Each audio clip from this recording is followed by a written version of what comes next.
Her father gave her a cane for her birthday that she used for many, many years when she wasn't in a wheelchair. And now she's running up those metal stairs in Amsterdam to catch a train.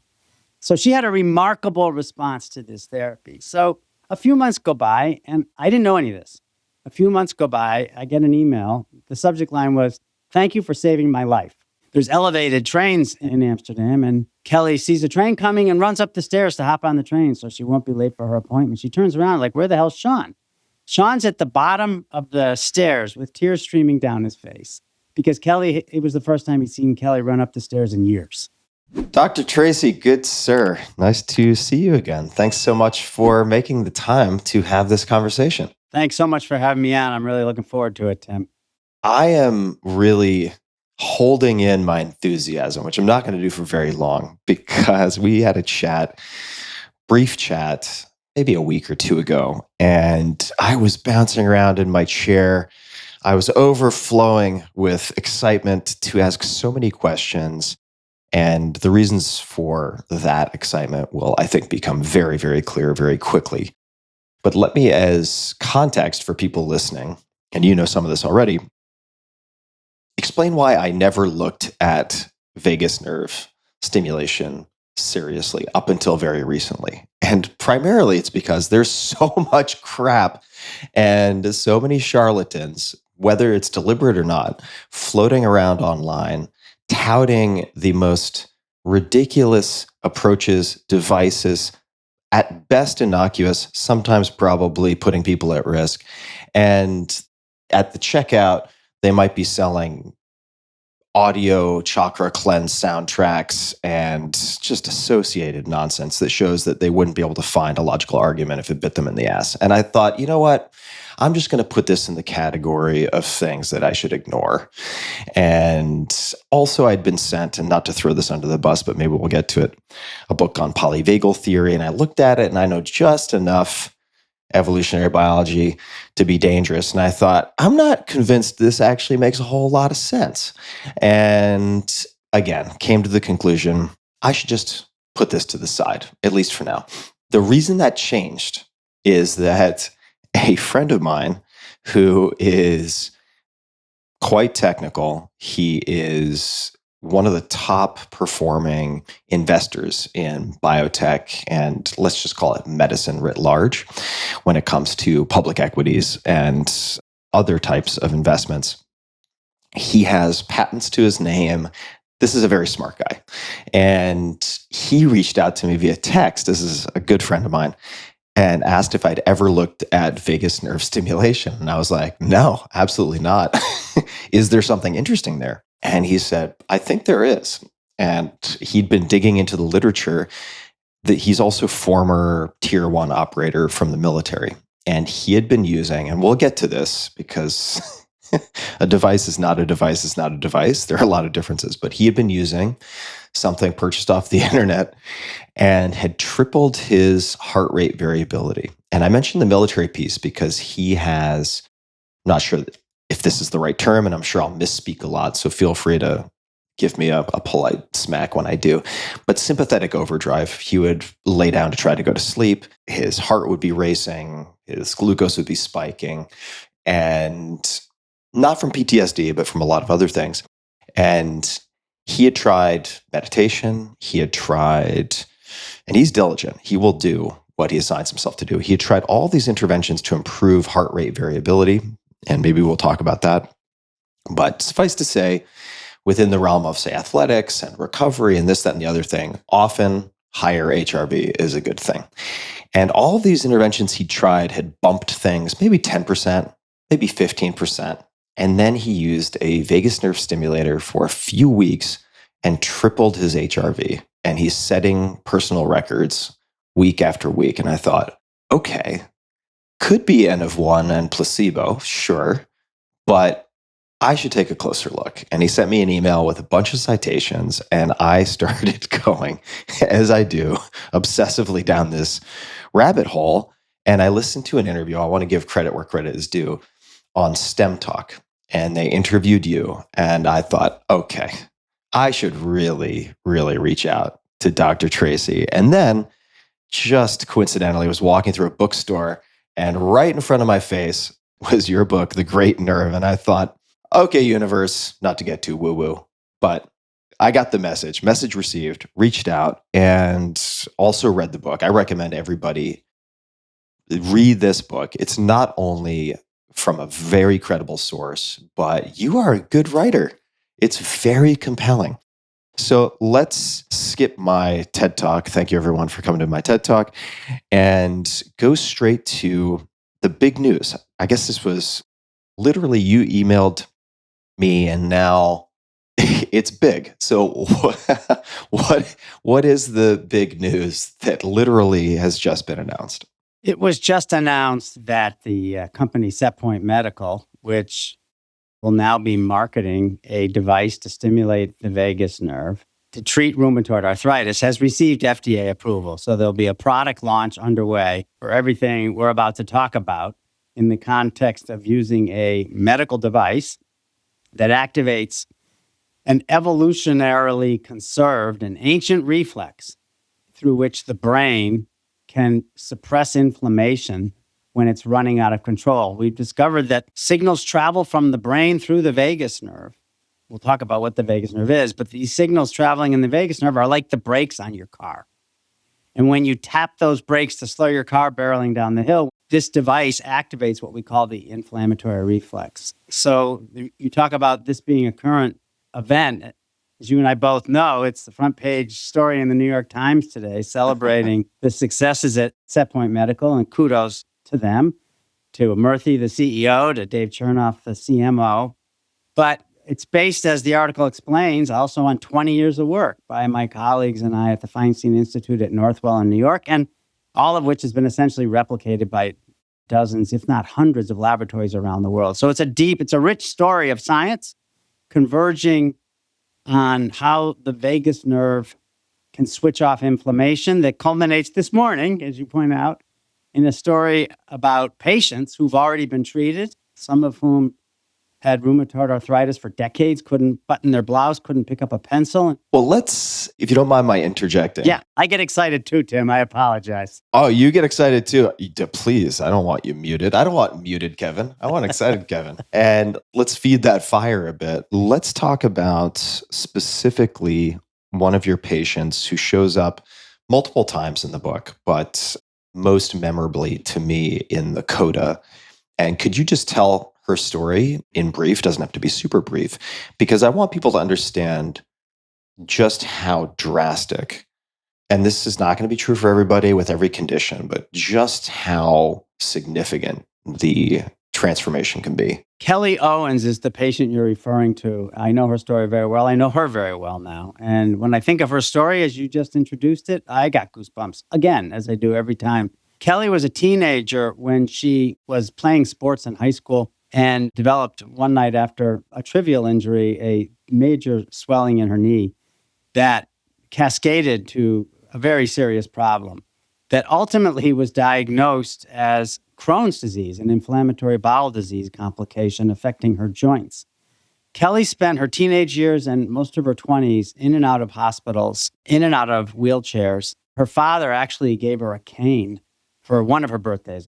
I'm not sure which one. Now, it's really important. I should point out to him that these stories are so interesting and compelling because for much of her life, Kelly always loved to write. She still loves to write. And she blogged many of these stories in the public domain for much of her life. So all this is out there for other people to read.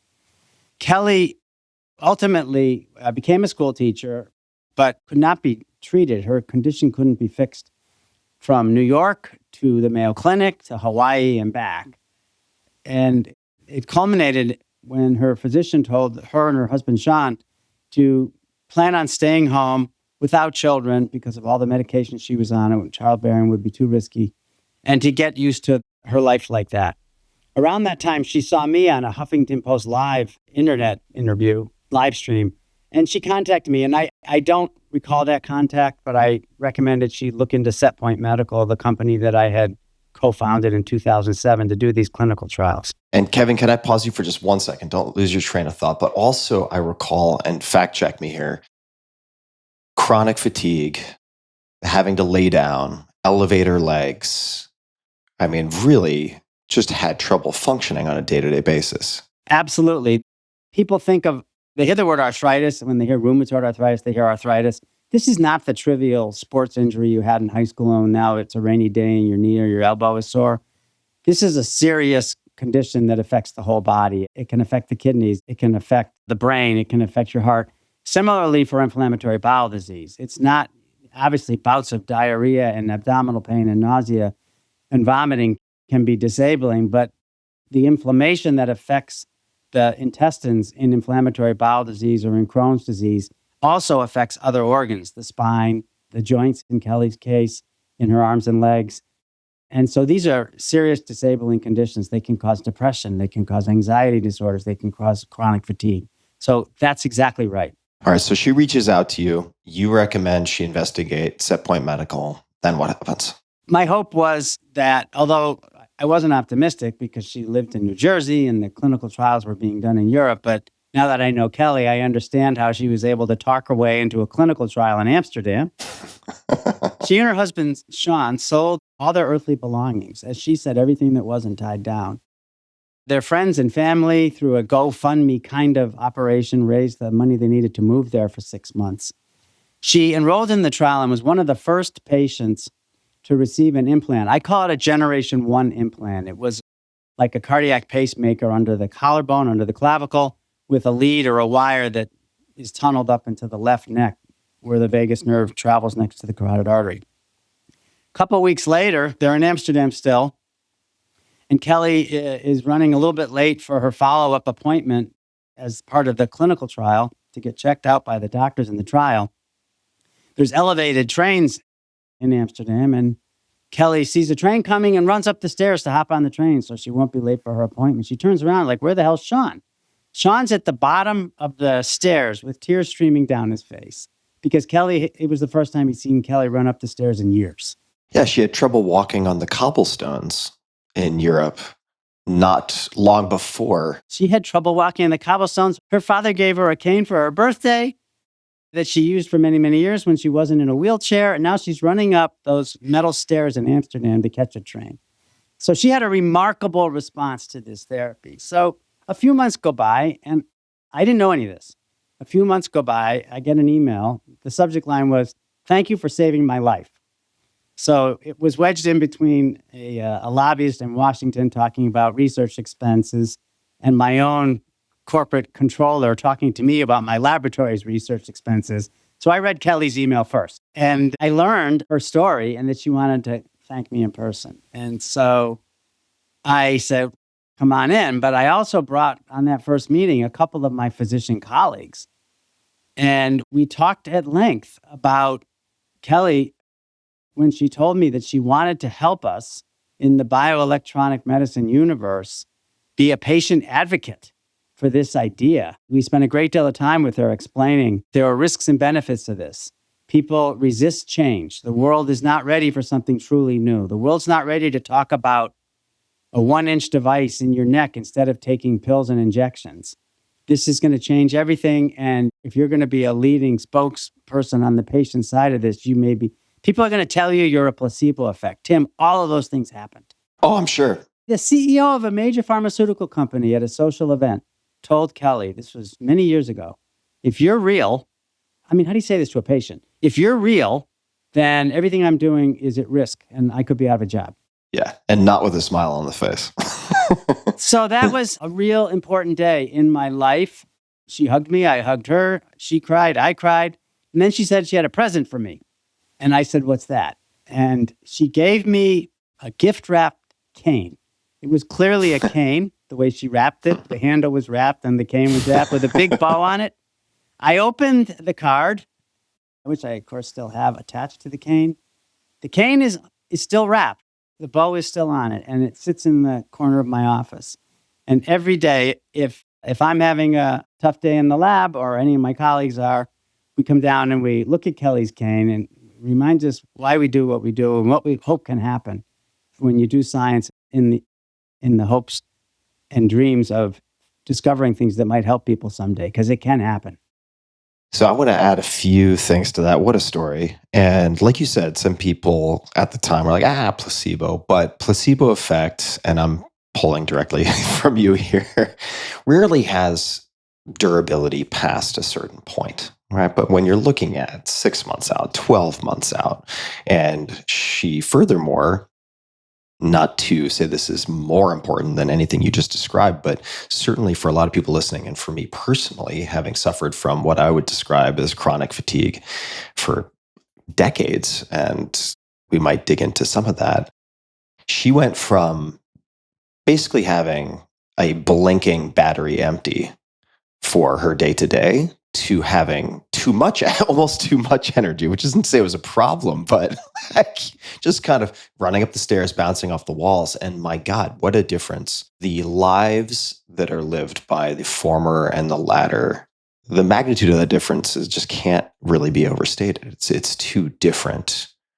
experiences of life. So this now I'm going to get all excited and lose my train of thought, but I'm going to scatter shot here for a second, just to also lay out a few things for folks. Part of what has been so exciting about this and why I want to pay a lot of attention to it, there are a few things feeding into it for me personally. So one is having some exposure to, I suppose, what you might call bioelectric medicine through early generation TMS, but then also later accelerated TMS with better hardware, better software, better targeting for things like treatment-resistant depression. People can look at Nolan Williams out of Stanford and just some incredible data there.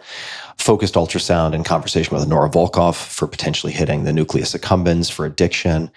And the possibility, not just the possibility, but now a lot of compelling data, for instance, around SetPoint Medical and other forms of vagus nerve stimulation, but I know you might put some of them in quotation marks, to be an option, an alternative to biologics, right? Let's just say oral or intravenous or intramuscular medication that have a host of really non-trivial side effects, right?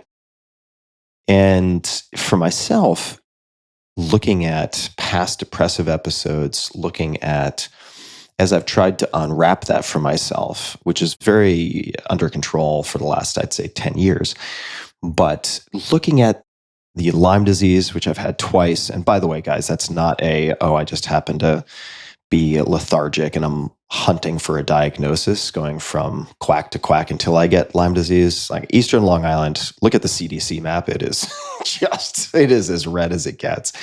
And thinking of then later neuroinflammation, I have neurodegenerative disease in my family on both sides. So looking at all these things unfold and feeling like this is going to be a way overreach, but there seems like there might be, I don't want to say a unified theory, but there's some connective tissue tying this stuff together. And started playing with the microbiome because changes in gut flora have been associated with, say, depression or animal models of depression or lack thereof. Also looking at, say, the ketogenic diet or exogenous ketones as a way to reduce inflammation. And when you start looking at all this, and then when I read your book, the reason this ties into your book is, and we should probably define what the hell the vagus nerve is, because it's more like vagus nerves, and you'll give a great description. I'll just give a couple of quick samplers, and then we can get back into them at any point. But GLP-1 agonists, right? In the news, Ozempic, Mounjaro, take your pick. But at least in animals, my understanding is if you sever the vagus nerve, those GLP-1 agonists, they cease to exert a lot of their effects that you would otherwise see. And similarly, people may have heard these stories, which are based on research, of microbiome transplants from, say, obese mice to normal/lean mice, let's just say. And lo and behold, this amazing thing happens, which is the normal mice take on the attributes, the insulin insensitivity, the weight gain of the obese mice. Fascinating. But if you cut the vagus nerve, that doesn't happen. So what the hell is going on? And all of these things are interconnected in the most interesting ways. There's so much left to learn, but let's begin with a definition of basic terms. Vagus nerve. How should people think about the vagus nerve? When you look online, you'll find billions of web impressions of vagus nerve. So I'll just describe it anatomically and functionally first, and then we can cherry pick where to go. We all should define, if you agree, bioelectronic medicine, because Yes. you talked about the connective tissue in the story, and then we should define inflammation. Let's do it. The vagus nerve, we call it the vagus nerve. That's what it's called. But you have two of them. So there's two vagus nerves, like two thumbs, one on each side. Each one arises at about the level of your ear at the base of your brain, travels down both sides of your neck with the carotid artery, and then across the chest into the abdomen. And along the way, it sends out countless branches to all the organs in the chest and abdomen that you don't think about all day long. Now, within each of those two vagus nerves, left and right, you have 100,000 fibers. Each fiber is a unique nerve. That's the part that's lost almost immediately by 99% of the casual readers of vagus nerve stuff. Each fiber, 200,000 fibers, each fiber has an origin in either the body or the brain. 80% of them actually originate in the body. They carry information about the organs and your body up into your brain. And then obviously the other 20% originate in the brain, and they carry information back down to your organs. So again, I'm trying to clear up some misnomers along the way. The biggest misnomer is that you have one vagus nerve, like a solid copper wire. You don't. You have 200,000 vagus nerves if you treated each one as a wire. Let me ask if this is a fair visual to paint for people. So imagine that from the base of the ear, roughly. Look, this is Tim, the layperson, talking. But you have these two thick cables coming down on either side, kind of tracing the carotid artery. And they're like transatlantic cables, just full of 100,000 fibers on either side. And they go down, and then they kind of branch out like the Mississippi Delta or something like that, and innervate and touch. I don't want to say just about everything imaginable, but there are 200,000 of these, right? And is that a fair visual to paint for people? Or would you modify that? No, I wouldn't modify it at all. In fact, if you go one step further, each nerve ends on either a cell in an organ or on another nerve. Mm-hmm. And those other nerves, those secondary nerves that the vagus nerve ends on, those branch out further. Here's how I like to visualize it. I think we chatted about this a couple of weeks ago. If I had a solution, if I had a vat of liquid that could magically dissolve all the cells in your body, and I submerged you in it for 5 minutes and pulled you back out again, you would still look like Tim. Mm-hmm. Because every cell in your body is essentially touched by or surrounded by nerves. You're a walking nerve net. And so one way of thinking of the vagus nerve, if your body is a walking nerve net, all your organs in your body are encased in a nerve net, well, then the cable that pulls the nerve net out of the sea is like the vagus nerve. Mm-hmm. And that is because it's connected to the brain would be like the fisherman operating. Now, all the signals traveling in these electric networks are traveling up and down the transatlantic cable, the cable connecting the nerve net in your body to the nerve networks in your brain. And we know the identity of 200,000 individual fibers. What we don't know, Tim, is we don't know completely. We don't completely understand the code of the information that's being transmitted in each of those fibers, right? People talk about the action potentials, which are the spikes of voltage change that travel up and down a nerve fiber. Yes, we can study those. Yes, those are very important. The question is that all the information that's being transmitted? That's an area of active research now that's very interesting to me. Yeah. Because on one hand, 200,000 fibers is a lot, but on the other hand, 200,000 fibers isn't that many. And for instance, we know you can transmit on the same fiber optic cable lots of TV shows and lots of radio shows at the same time. So there's a lot of interesting questions embedded there. Let's just say of those 200,000 fibers, do we know roughly how many affect HRV and cardiac function? It's a much smaller number than people think. We don't know exactly for sure. We know in mice, Mm-hmm. in some beautiful work out of Harvard Medical School by Steve Lieberlis and his colleagues. We know in mice that somewhere around 100 or 150 fibers are sufficient to control breathing. Now, a mouse vagus nerve has 5,000 fibers, not 100,000. But it's still a really small fraction of the total number. And so, for instance, a few dozen of those fibers control when the mouse gets a full inhaled breath. And another few dozen of those fibers control the process of holding the breath and on down exhaling the breath. So if in human beings, for instance, and we'll come back to this some more, but I estimate somewhere between 1,000, give or take, maybe 1,500, maybe 2,000 fibers control the amount of inflammation, cytokines being produced in the spleen.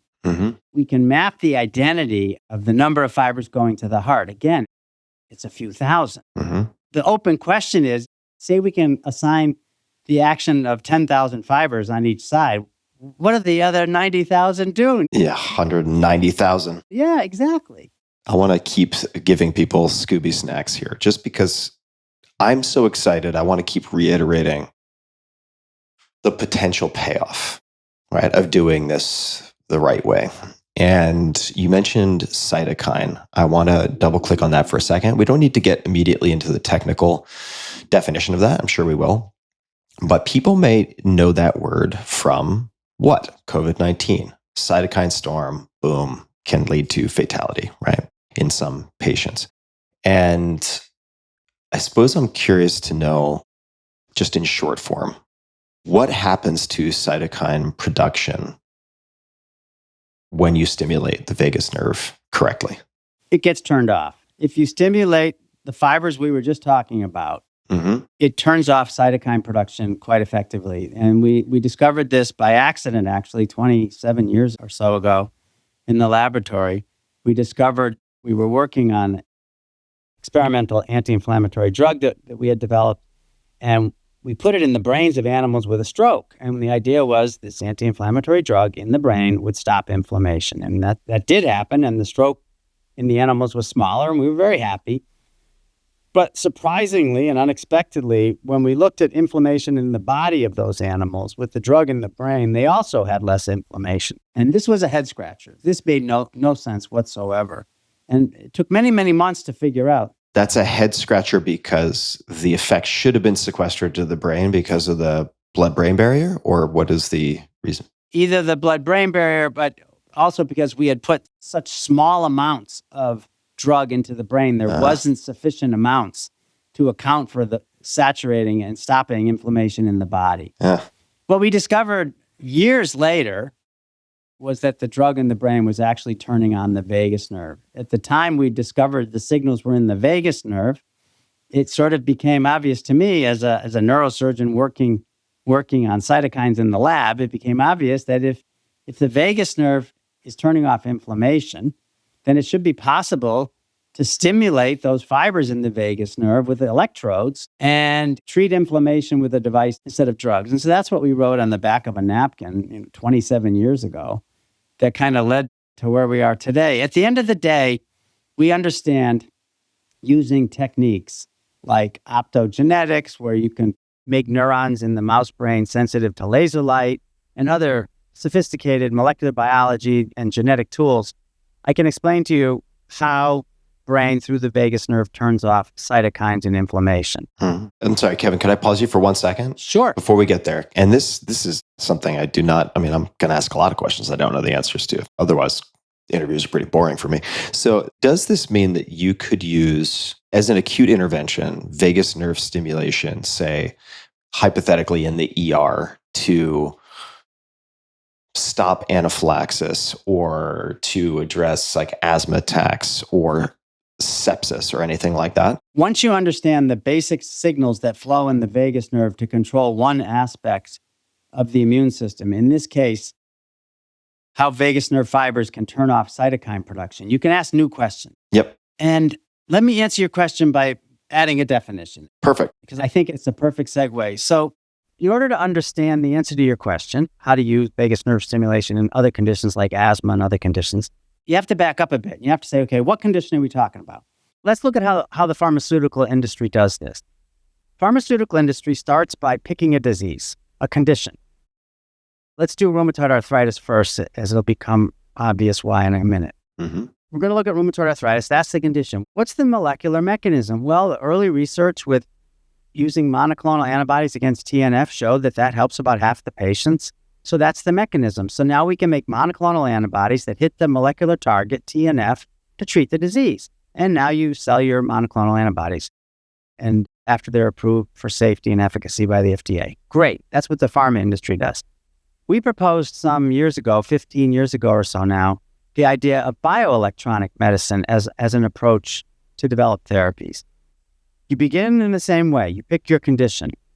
It's rheumatoid arthritis. Then you say, rather than screen for antibodies or other molecules to stop TNF, which is the target in rheumatoid arthritis, let's see if we can find nerves that control TNF production in the body in situ. If we can find such nerves, then we can build devices to control the nerves, and the devices become the therapy. The bioelectronic medicine story works as long as you know the molecular mechanism. And that's where people have to be really careful with vagus nerve stimulation. Mm-hmm. There are many conditions today that are treated with anti-cytokine therapy, anti-TNF, anti-IL-1, anti-IL-6. Those conditions include things like rheumatoid arthritis, inflammatory bowel disease, Crohn's disease, psoriatic arthritis, and some other conditions. Most of them are autoimmune conditions. When you ask about asthma, and you mentioned earlier also depression and some other conditions, Mm-hmm. I go back to the basic starting point. What is the disease, asthma? What is the mechanism? Tim, no one knows. Yeah, therein lies the rub. That's a full stop for me before saying, vagus nerve stimulation will or will not work. Yep. I remember one of my mentors and friends, rest his soul, Frank Austin, was one of the leading experts on asthma research for decades. And a few years before he died, I said, Frank, I think I'm going to do some asthma research. He said, okay, what are you going to do? I said, well, I got this mouse model. He goes, Kevin, the last article I wrote on asthma was entitled, Mice Don't Wheeze. I like that. It's mice don't wheeze.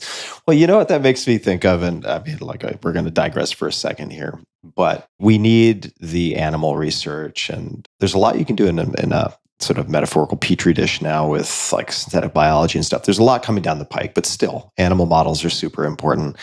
But some of since I've funded so much early research and some later stage stuff with respect to psychedelics since 2015 and psychedelic assisted therapy, but also basic science.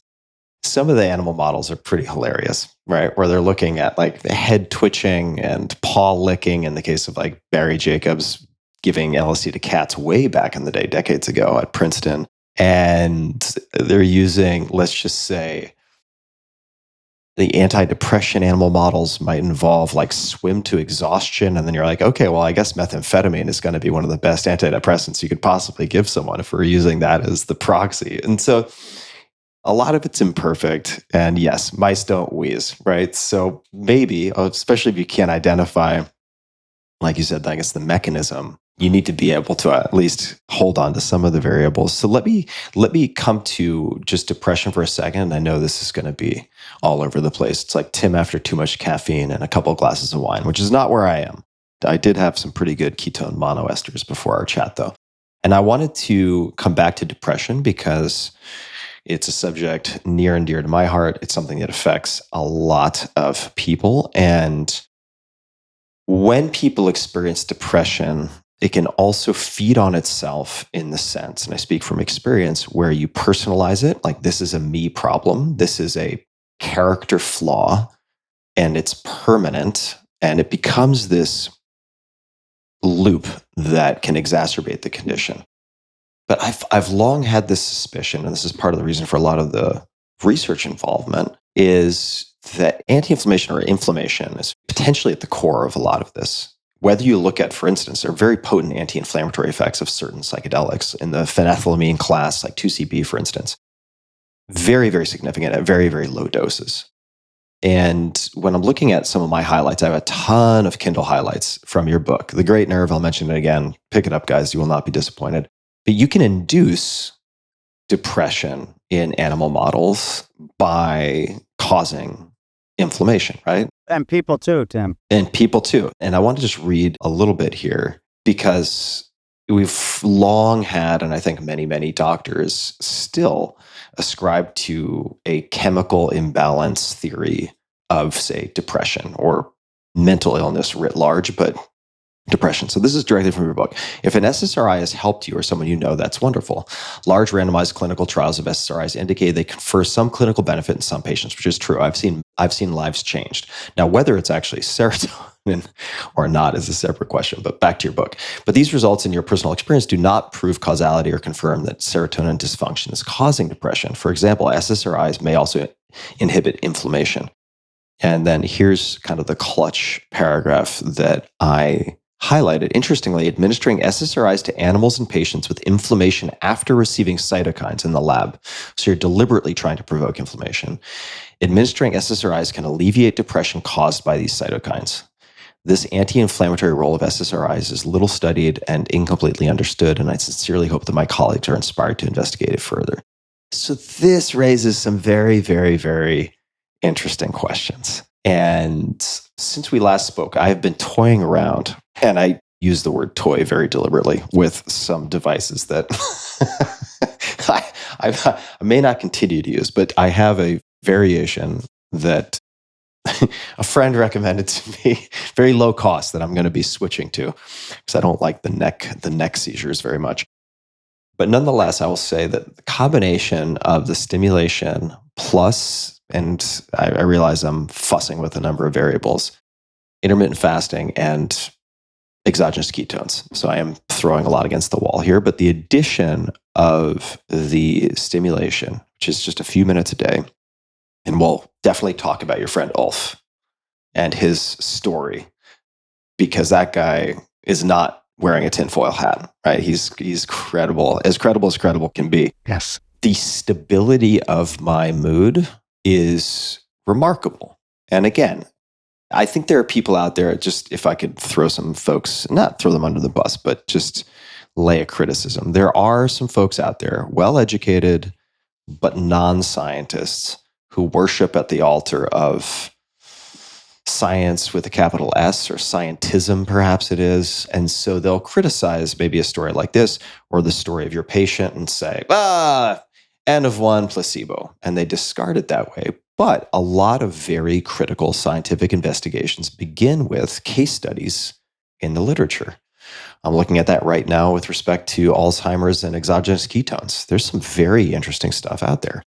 This is a very long-winded way of trying to set up inflammation, right? Inflammation is one of those terms that gets used like it's specific, but it's like saying business or sports or art. Yes. It's a big umbrella term. What is inflammation in the context of what you have studied and observed as a clinician and as a researcher and inventor, for that matter? Yeah, we're going to have to do a couple of shows, Tim. Yeah. Simply put, inflammation was defined thousands of years ago as the redness, the pain, the swelling, and the heat that you feel when you sprain your ankle or get an infected wound on your body. Everybody's seen it, everybody's had it, and it's a good thing. Mm-hmm. It runs its course, and it's the product of cytokines in part, other molecules, TNF, IL-1, IL-6, but other molecules made by white blood cells and other tissues in your body. So it's a good thing when it stops. It's a good thing because it helps heal the wound, helps proliferate stem cells, helps fight off infection or bacteria that might settle in the wound. And it's a good thing if it stops. The problem is, we'll talk about why it stops, but the problem comes when it doesn't stop. And when it starts spinning out of control, like in Kelly Owens' case, then it becomes like the army showing up with howitzers to break up a peaceful demonstration or a picket line. And you have these violent outbursts of inflammatory reactions that cause the problems in rheumatoid arthritis and inflammatory bowel disease and these other conditions. So that's what inflammation is. That's what the textbooks say. That's what everybody knows. That's what everybody's taught. That's what everybody talks about. That's the anti-inflammatory drugs we have today modify the molecules we just talked about, TNFs, the IL-1s, the prostaglandins. That's how the ibuprofens and other non-steroidals work. And we go down the list on all this. The problem is, when you look in the brain of Alzheimer's patient, which everyone who studies Alzheimer's agrees has some contribution, role, or cause or contributing factor from inflammation in the brain, neuroinflammation, you don't see redness. You don't see swelling. Mhm. It's not painful. And the same is true when you look in the adipocytes, the fat cells of an obese patient who has type 2 diabetes and has significant insulin resistance. Sometimes they have a few extra white blood cells in the fat, but it's not rip-roaring inflammation that you see in an infected wound. They might have upregulation of some of the cytokines. You might see the upregulated production of cytokines in the brains of Alzheimer's patients, but it's nothing like you see in injured tissue or a rheumatoid arthritis. Some people have come up with new names: meta-inflammation, inflammaging, it's called sometimes when these kinds of changes occur. Inflammaging. That's pretty good. Inflammation. As tissues age, tissues from older people, from the elderly, they have higher levels of cytokines and more insulin resistance. They call it inflammaging. Mhm. So we do have an issue of semantics. But with that as a limitation, what's so important about this conversation, in light of everything else we've been talking about, is you talked about a connective tissue in these stories. And the connective tissue is, in many ways, inflammation. Mhm. So let's back up about what the problems facing the human race are. So 60 million people die on the planet Earth every year. And 40 million of them die from heart disease, stroke, neurodegeneration, Alzheimer's, Parkinson's, metabolic syndrome, diabetes, and cancer. So 2/3 of the people that die every year on the planet Earth die of those conditions. And that's according to the WHO. Those conditions all have one thing in common. They're either caused by inflammation or made worse by inflammation. Now, if you look back at what happened in the last 80,000 years, 75,000 years since we came down from the trees and became sort of talking monkeys, in that time period, almost everybody, until 100 years ago, 150 years ago, almost everybody died by the time they were 30. And what happened in the last 150 years can be summarized in a very simple sentence. The human race in the last 150 years removed infection as the leading cause of death. And by doing that, we added 40, 50 years to health span, to lifespan. Mhm. The question that wakes me up at 3 a.m. now is, what if we could cure inflammation? If we cured inflammation, what would that do to the death rate from cancer, heart disease, stroke, and all the conditions that kill 2/3 of the people on the planet Earth every year? Look, there's still people that die of infection. People died of COVID. People die every day of malaria and tuberculosis. I'm not being Pollyanna about this, but if you look at the cold, hard numbers, the things that reduced death and increased survival of the human species all affected the eradication of the threat of infection. Cleaner water, more ample food supply, less starvation. All these things converged on better vaccinations, antibiotics, obviously. All these things converged on improving lifespan. I think something similar will happen maybe in the next 20 years if we can really understand how to modify inflammation. And one way I think we'll be able to do that is by continuing to dive deeper and deeper into understanding how evolution itself put the brakes on too much inflammation. I said that inflammation is bad when it's not restrained, when it doesn't resolve. Well, evolution knew that hundreds of millions of years ago. So from the very beginning of the evolution of inflammation, there's been evolutionary mechanisms that evolved to suppress inflammation, to tame it, to put the brakes on it.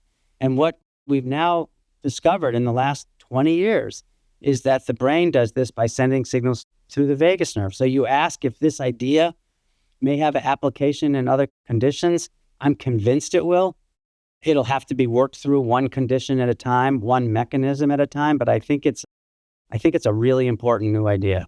Well, I guess once the devices are out in the wild, right? Let's just say the implant, then docs may have some latitude to also experiment with patients. I mean, TBD. But let me do a few things. I'm going to allow us, if we want, just to abbreviate vagal nerve stimulation to VNS, if we want to just make it a little easier on ourselves. Let me ask a question that I asked in our last conversation, and I'm sure is on the mind of a lot of folks, which is along the lines of, wait a second, inflammation seems to serve presumably some important purpose, right? So if you, just like some people might label cortisol bad, it's like if you get rid of cortisol completely, you're going to be in a world of trouble. So if you are, say, decreasing cytokine production and release by 70, 90% with vagus nerve stimulation, could that not have downstream negative effects? How would you speak to that? And I was asking that broadly speaking in our last conversation, but also with respect to weight training and physical adaptations where certain things, and I'm getting way over my skis here, but like interleukin 6, IL-6, and blah, blah, blah, blah, blah, temporarily at least, or seem important for catalyzing some of these tissue adaptations. So are you at risk by sort of suppressing cytokines with vagus nerve stimulation? Do we know anything about the side effect profile? We know a great deal about the side effect profile, but let me just first unpack the importance of what you're talking about. So if we know for certain, if you take biologics that like anti-TNF or anti-IL-1 or anti-IL-6 that you see advertised at the nightly news every night and on all the NFL football games every weekend, these biologics, the way they're designed to work is they suppress 100% of the activity of the cytokine. So if you take an anti-TNF and your monoclonal antibody in your body bumps into your TNF in your body, it's zero. The antibody takes away 100%. It's yes or no. And because you take away 100% of TNF or IL-1, depending on what drug you're on, those drugs carry warnings. The most serious side effect warning the FDA can give, called the black box warning, because they cause immunosuppression, which is exactly what you said. Immunosuppression means now you no longer have enough immunological activity, or in this case, inflammation activity, to fight off infections. And so the risk is you'll get things like sepsis or tuberculosis or other conditions, even cancer in some patients, because your immune system is no longer fully armed to defend itself against these threats. You ask, does vagus nerve stimulation do that? The simple answer is no. And the reason we know this is because the FDA approved vagus nerve stimulation to treat depression and epilepsy actually in the 1990s. So we have decades of experience implanting patients with vagus nerve stimulators. Now, there have been peer-reviewed studies with 30 years of longitudinal follow-up in 250,000 patients. I estimate that millions of patients have actually been implanted with these devices. So we know that there is always a surgical risk of any surgery. The surgical risks of an incision are small, and the surgical risks of nerve damage are actually quite small, especially with the new SetPoint device, which is only 1 inch large, completely encased in it. But immunosuppression-wise, we also know that vagus nerve stimulators do not have black box warnings. There's no evidence after decades of any immunosuppression. There's no evidence of an increased risk of infection or cancer. Why is that?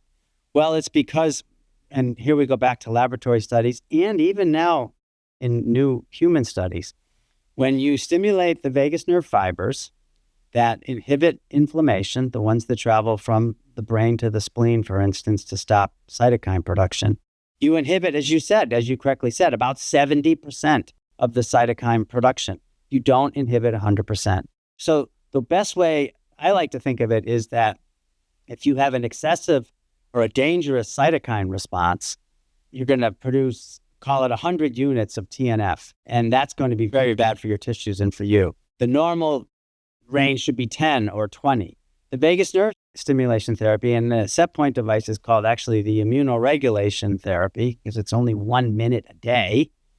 That drives the TNF from 100 down to about 30 or so. Mm-hmm. So there's plenty left to have an appropriate immune response, but it takes the TNF effects from the toxic range that cause rheumatoid arthritis and Crohn's disease.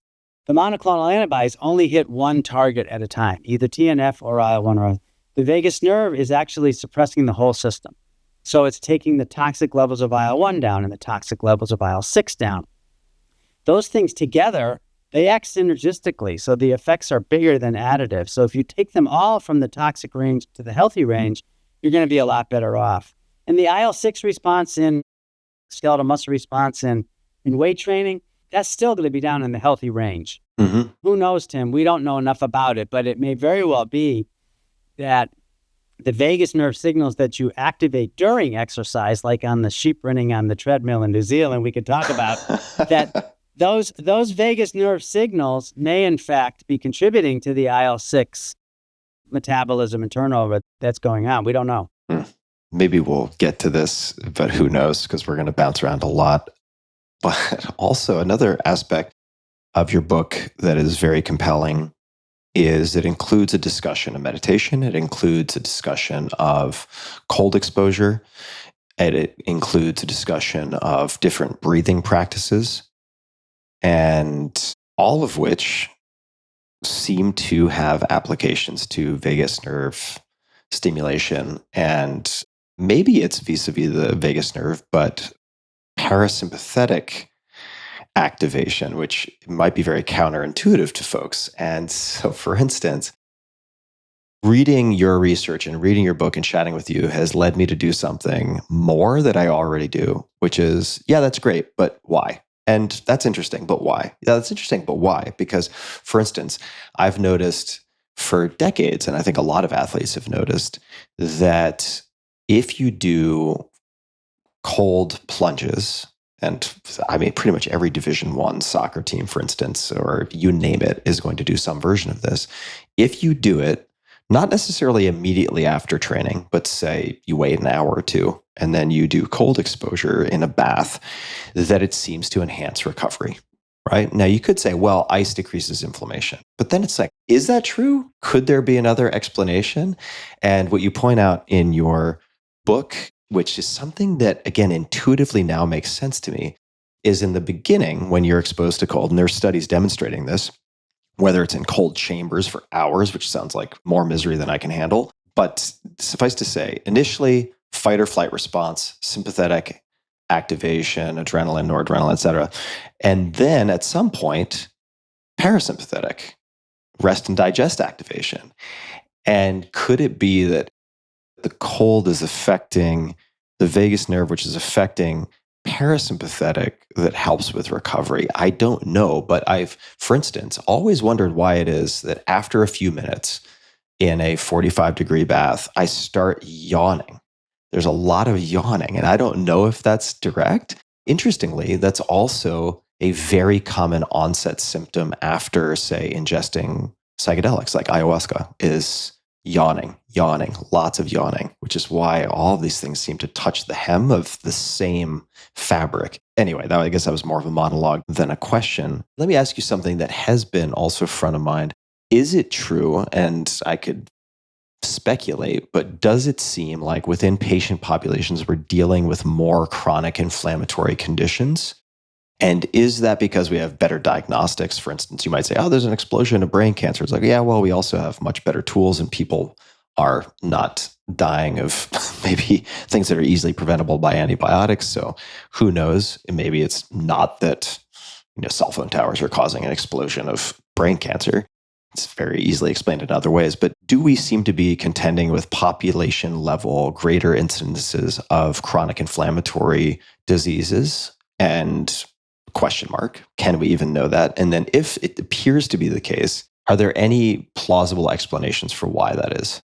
That is a billion-dollar question for which I'm not an epidemiologist, but I know there's no easy answer to that one. Yep. There are epidemiological studies showing an increase of autoimmune diseases.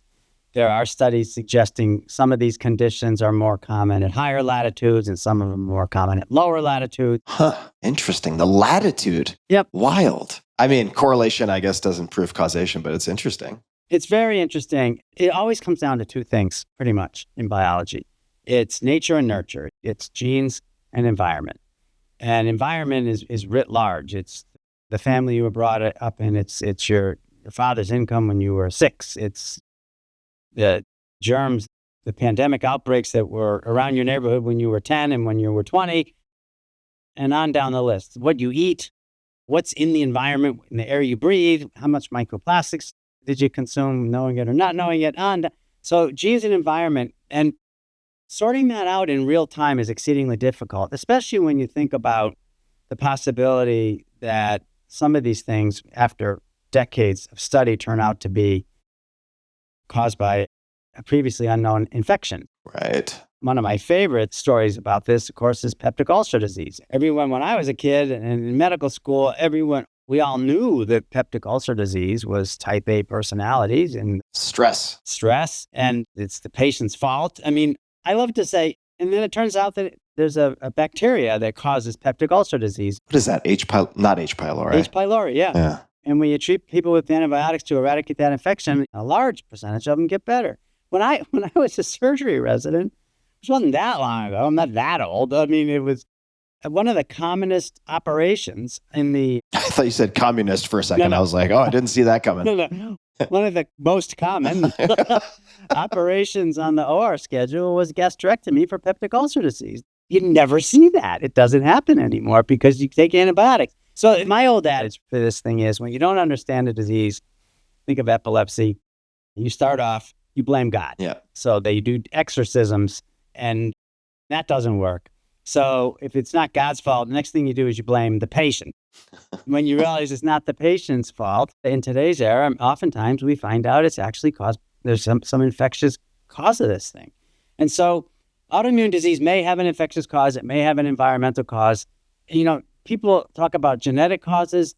You inherit some level of risk for autoimmune diseases, but very, very few of these conditions do you actually inherit the condition. I mean, it's like the old story of the two guys playing golf and get hit by lightning. I'll ask you a question, Tim. Is that the environment or genes? It's environment. Yeah. Good question. Right? Yeah. Well, I was also thinking like genetic predisposition to risk taking when they're like, it'll be fine. It's easier than that. It's father and son, and they play golf every afternoon in the summer in Florida. So it's like those kinds of analyses with two people are hard to do the statistics on. When you scale it up to a population, it's very, very, very difficult to give a simple answer to your question. Well, to make it even more difficult, right, when we're talking about H. pylori or pylori, I'm not sure how to pronounce it. I've only read it. But it seems like, tell me if I'm wading too deep into the deep end of my ignorance pool here, but from your book, this is not like a counter argument from your book, but I'll just read a paragraph that I highlighted, which is, it's like I'd known this, but it was put very well. Stress responses also activate your adrenal glands to release glucocorticoids, hormones that stimulate gluconeogenesis, the production of glucose in the liver. Yeah, anyway, that could explain, for instance, my friend's sympathetic overdrive and having glucose spikes at night when he's trying to go to sleep. This, going back to the book, this in turn increases your blood glucose levels, elevated glucocorticoid levels, as occurs in depressed patients, accelerates lipolysis, am I saying that correctly? The breakdown of fats into fatty acids while suppressing digestion, muscle growth, and reproduction. Glucocorticoids also inhibit the action of insulin, meaning that your cells are less responsive to insulin. This further increases blood glucose, sometimes even to dangerous levels. So the reason that I'm bringing this up is that if someone is type A, and if they're subjecting themselves to in situations that produce chronic stress response, could maybe all the things I just mentioned and more make them predisposed to certain types of infections, right? So that they're actually, just to complicate the picture further, where yes, it's an infection, but there are certain behaviors or genetic predisposition or who knows, even jobs that make it more likely that you would be susceptible to such an infection. I don't know. Those kinds of studies are out there, and I think they tip both ways. Some suggest there is increased risk and some suggest there isn't. But I think last time I read about this, I'm not a psychologist, but the last time I probed this literature a little bit, the whole nomenclature of type A and type B personality actually broke down. What was retained is hostility. Most of the things that tracked with the classic type A personality correlated to how much hostility. So now you're back in the psychological domain of the top-down driving. So that's not me. Yeah, which is understandable. But it's interesting. You know, it's like I was at a scientific meeting once when that data was being discussed, and somebody stood up in the front row and said, well, how hostile is hostile? How hostile do I have to be type A versus type B? And everybody stared at him like, do you hear yourself, man? Relax. So let's talk about, because people are listening, and the SetPoint device, it's like maybe slightly larger than an omega-3 capsule or something that's implanted in the neck, has a number of huge benefits. But then I'm going to ask you about other tools potentially. I'd say probably the greatest benefit is patient compliance, right?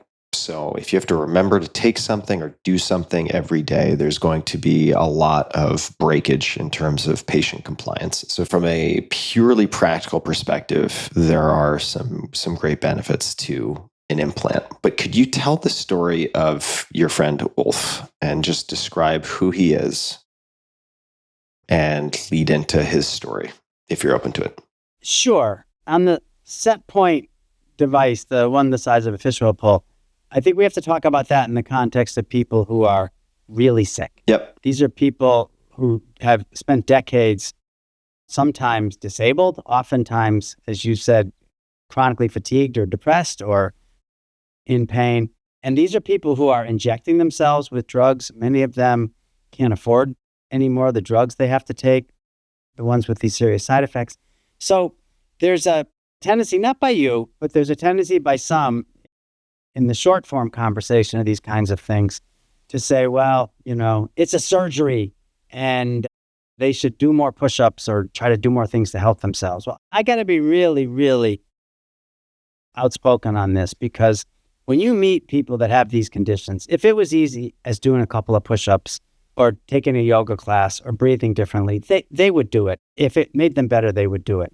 These are serious medical conditions. And I think for those kinds of patients, there's always going to be a need, because compliance is so difficult. There's compliance with remembering, there's compliance with going to the doctors every month, there's compliance with going to the infusion center, there's compliance with injecting yourself.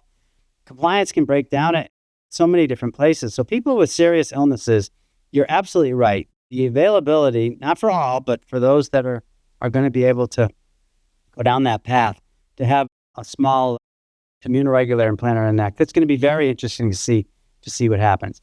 But for people who are essentially mostly well, like you seem to be. What an effective mask I've created.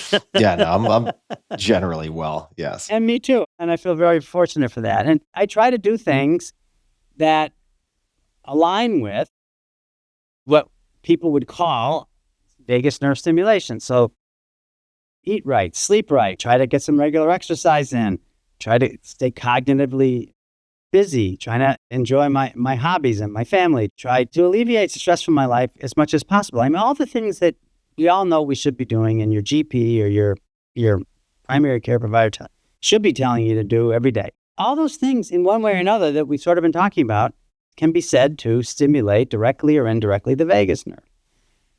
But there's other modalities that people also talk about, using electrical devices to stimulate the vagus nerve by applying these electrical devices, or TENS units, transcutaneous electrical nerve stimulators, to the skin. Before I go any further, let me be 1,000% clear. These are not vagus nerve stimulators. There's only two ways to stimulate the vagus nerve directly and specifically. One is to implant an electrode on the nerve, and that's either with the devices for epilepsy or depression, or there's another one now to increase the rehabilitation outcomes from patients who have strokes. That's a third one. Or the immunoregulator device from SetPoint. That's the only FDA-approved way to stimulate your vagus nerve that directly, specifically stimulates your vagus nerve. Full stop. Experimentally, you can do it using focused ultrasound. Mm-hmm. And we've done that in the lab. My colleagues Sangeeta Sivan and Stavros Zanos, we've published on this in the peer-reviewed journals. Mm-hmm. It's a special ultrasound, very similar to the one that you visualize to see the baby in the womb or the gallstones, but you have a different lens on the probe, and you can focus the energy to target nerves in the body. And we've done this in humans to reduce the inflammatory markers in the blood of healthy volunteers by focusing the ultrasound on the splenic nerve, where the vagus nerve controls it. And it's also been done, we've done it in animal models of diabetes and obesity, and seen some very interesting effects. Everything else, the transcutaneous electrical nerve stimulation strategy to the neck, to the ear, to the side of the head or the face, those are all non-invasive and non-specific and really shouldn't be called vagus nerve stimulators. Nonetheless, some interesting stuff seems to happen. Okay. Everything you said, so true, so on point. I'm also tempted to go to the hockey puck on the for bioelectric GLP-1 administration. But I'm going to call that a temptation and not an opportunity for the moment. And let's talk about your friend Ulf and what happened to him. So I apologize for the digression, but I had to get that, as you understand, on the record. No, you got to do it. You got to do it. Now, what about other stuff like a TENS unit? Let's give a little background there. So anybody interested in auricular therapy, meaning auricle as ear, A-U-R, auricular therapy, and or auricular acupuncture knows that the ancient Chinese acupuncture maps date back tens of thousands of years, and that there are points on the ear that map to various organs in the body, and if you stimulate them with a needle, a small needle, a probe, or a small electric current, that you're supposedly able to affect the metabolism or the diseases of those organs. Everybody knows that's 10,000. Well, it turns out when I was writing the book, which I discovered, that those ancient acupuncture maps of the ear originated in France in 1957 by a doctor named Dr. Paul Nogier, who had a patient who was being treated by a specialist, I think in Corsica. And the specialist was grounded in ancient medicine and was cauterizing a piece of this patient's ear to treat the patient's sciatica, the pain going down their leg. Burning their ear. Yeah, burning or cutting a piece of it off. I'm not exactly sure what they did. It wasn't clear, but there was a little hole on the edge of this patient's ear. And then he saw another one. And in both times, the two patients claimed that their sciatica got better. So Dr. Nogier was a very sort of clever guy and curious and careful. And he took a ballpoint pen and he took the ink out of it and he started probing all of his patients' ears. And he aligned various conditions in the patient with parts of the ear that he determined were most closely aligned with the symptoms and signs of the illness. And he made a map. Well, he did this for many, many years in many, many patients and ultimately published this. He had presented it at an acupuncture meeting that was being held somewhere in the Mediterranean. And it led to this overwhelming acclaim for him. And the work was republished in China, which created the current textbooks of Chinese auricular acupuncture therapy based on a Frenchman's work in the 1950s. So that's where the maps come from. They're fun to look at. They really are, and especially in light of the story I'm going to tell. If you look, you can see where the spleen is and where the bladder is and where the stomach is. They're very clever. So we were reading, Sangeeta, Siobhan, and I, my lab co-head and I, many years ago, 15, 20 years ago, we were reading about vagus nerve biology and physiology, and we discovered that there was a branch of the vagus nerve that goes to the cartilage of the ear. And when I say the ear, it goes to the cartilaginous part, the part outside the ear canal where you put your finger in your ear, and what looks like a seashell. So it's called the Simba concha. That's where it gets its name, concha-like shell. Now, this branch of the vagus nerve that goes from that cartilage is very, very special. It's the only place that the vagus nerve endings go to the skin, to the surface of the skin. And they are sensory. That means that when you stimulate the cartilage of the Simba concha, you can activate the fibers that go carrying information into the brain. And they go to the place in the brain called the nucleus tractus solitarius, which is the place where all the other sensory fibers of the vagus nerve go, from your stomach and from your pancreas and from your liver. So all the sensory input goes to the same place. You can think of it like the router in your house. Everything goes into one spot and then it goes back out again. Well, why? Well, it turns out that fish, you like evolution, I heard you say at the beginning. Yep. Fish gills are cartilaginous and they're innervated. And what became our human vagus nerve was one of the branches of the fish's vagus nerve. And what became our cartilage of our ear used to be the cartilage of the fish gills. So it dragged it with it. Wow. Wild. It's wild. I'll be honest, as a non-biologist, long ago when I was shown these maps, I thought to myself, this makes absolutely no evolutionary sense, because why would you, if in battle you get nicked by an axe and your spleen explodes, that doesn't seem to have any adaptive purpose for natural selection. But lo and behold, fish gills. Well, it's fish gills, but I didn't say it makes sense, Tim. You said that. I didn't say it makes sense. Well, no, I shouldn't say makes sense. It's just like a vestigial Yes. architecture. It's definitely vestigial. How much of the architecture, that's another area that Yeah, who knows? I can't say for sure. I actually can say for sure nobody, to my knowledge, has completely mapped out Dr. Nogier's ear maps to the human body in any convincing neuroanatomical function or neurophysiological way. But it's still interesting. All right. So with that information, you could think of the cartilage of the ear as a way to drive signals in to the brainstem through a branch of the vagus nerve. Okay.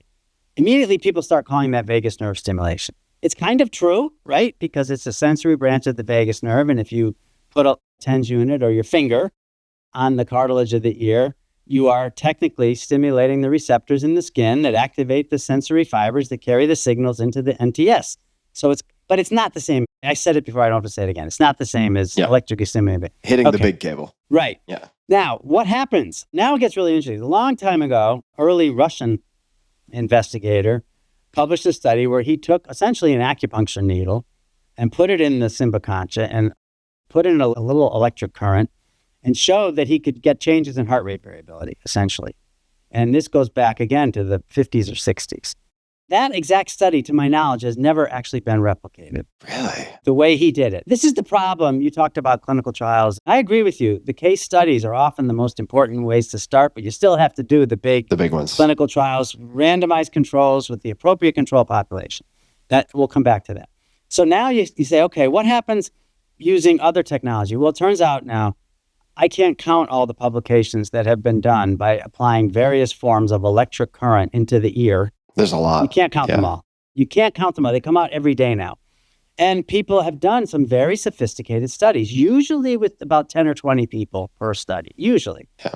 But you can look at, and you can find brain imaging studies, fMRI, you can find PET studies, you can find far field evoked responses, which looks at the inputs and outputs into various brainstem regions and how the brain is processing the higher network signals.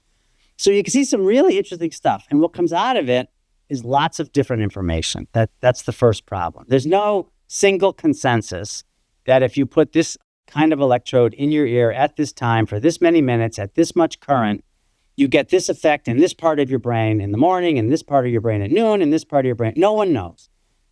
Put that aside for a second. And I put it in the book. I hope it was clear. What I find striking and interesting and needing further study is that if you compare people with electrical inputs to their ear to people with electrical devices surgically implanted in their neck, there is some overlap in the brain centers that are activated. Mm-hmm. You see centers like the locus coeruleus, which is the top of the fight or flight chain. It's the top of the sympathetic chain.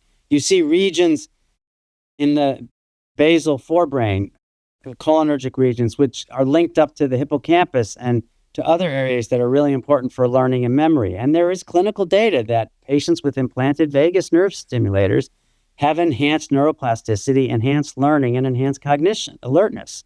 That's in another episode of STEM Talk, which has become one of my favorite new podcasts.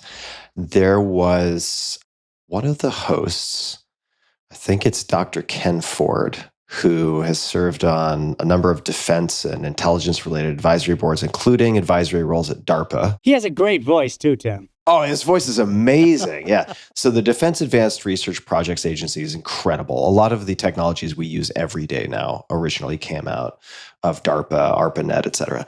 So he was in conversation and they were discussing neuroplasticity and learning with respect to vagus nerve stimulation. And I haven't looked into this yet, but I've spent time at the Defense Language Institute in Monterey, and they were talking about using vagus nerve stimulation to enhance language acquisition, and that the effects seem to be durable for months after stimulation, which also in your book, just a quick note, right? Stimulation for 2 weeks having an effect on insomnia for 2 or 3 months.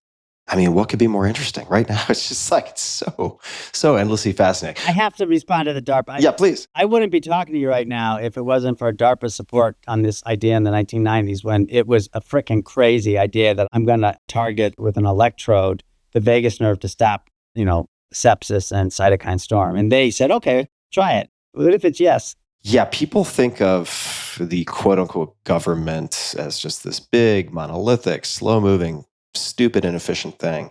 DARPA is an exception. You got to check out DARPA, the brilliance and the innovation that comes out of that, and their willingness to throw a lot against the wall. And it's science fiction, some of the stuff that comes out of DARPA. One of my heroes is actually a national hero, Geoff Ling, Dr. Geoff Ling, retired colonel, founded the biology technology office at DARPA. He used to instruct his team at DARPA when the guys and gals would come in with the most crazy ass ideas anyone could ever imagine. Like, you see that airplane out there? I can make it disappear. Yeah. I can make it invisible. And then everybody leaves and they go into Jeff's office and he says to his team, what do you think? And they all say to Jeff, he's nuts. It's crazy. You can't make an airplane disappear. And Jeff looked at his team and says, what if it's yes? Yeah, what if it's yes?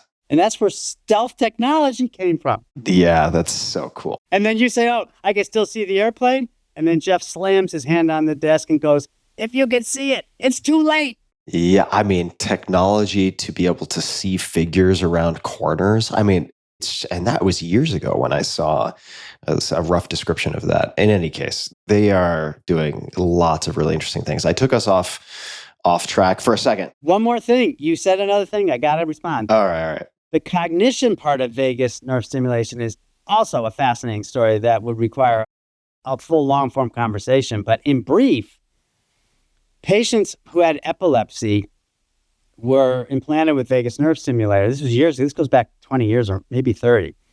And a bunch of these folks did not get any significant benefit from the therapy, so the device was switched off. Well, a very clever researcher brought them into his lab and gave them, I'm not a psychologist, I already gave that disclaimer once, but gave them a cognitive learning test of some form, very simple, and then turned the device on and repeated it, and all their scores went up.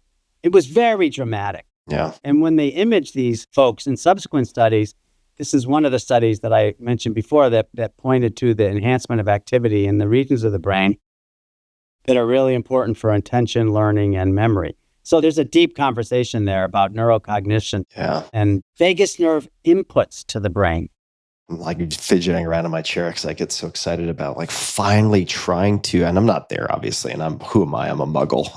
So I have to depend on pros like you. But looking at, for instance, the few things that I have come across that really seem to have very impressive effect sizes on intractable or hard to treat psychiatric conditions that resist frontline treatments with biologics for 15, 20 years until, for instance, just a few, some psychedelic assisted therapies, some types of brain stimulation. There are many different types, but let's just take accelerated TMS as one example for certain conditions, and then metabolic psychiatry or ketogenic diet generally in some variation. And a friend of mine, I'm going to pull this up just yesterday, and it's not necessarily a new study, but he sent me a link because I advised that he try the ketogenic diet for certain types of overwhelm and anxiety he was experiencing, because the downside risk is so minimal, particularly if you're only doing it for a few weeks and your lipid profile is under control. And he sent me this study, and the title, this is from Cell. This is not from some random person's blog. And the title is "The Gut Microbiota Mediates the Anti-Seizure Effects of the Ketogenic Diet." So the ketogenic diet was used in the early, I want to say 1900s, for epileptic children. And they would usually use heavy cream to make it easier for compliance, but had this, maybe it even predates that, this incredible effect on eliminating or reducing the frequency of seizures. And these are kids who might have hundreds of seizures a day. And I'm looking at this study, and here is just a little excerpt. Mice treated with antibiotics or reared germ-free are resistant to keto diet-mediated seizure protection.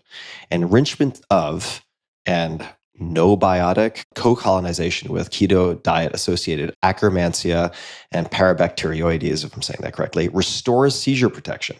So I literally have probiotics downstairs that are Akkermansia from a company called Pendulum, which is pretty legitimate. But what? I mean, okay.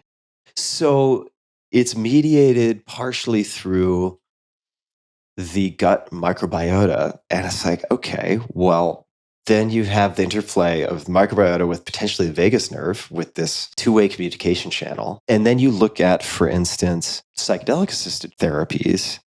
And there's a lot that we can get into there, but also, and this is finally, and I'm not saying there's a lot of nonsense and a lot of navel gazing and like, crystal waving folks in the psychedelic world. No offense to anyone who falls in that demo, but there were some credible folks, including, for instance, Dr. Andrew Weil, who actually has an incredible history of ethnobotany and is very, very technical. And he lost his allergy to cats after a number of experiences with, I believe it was LSD. And these anecdotes on the underground, at least, with facilitators who have thousands, maybe tens of thousands of repetitions with patient sessions, the losing of allergies comes up pretty constantly. And so then I'm asking myself, well, maybe it's not the content, although I happen to believe the content of these experiences matters. But maybe it's the anti-inflammatory effects. Okay, well, what does that mean? And then, okay, well, maybe it's having some immunomodulating effect. Okay, well, is the vagus nerve involved? Maybe.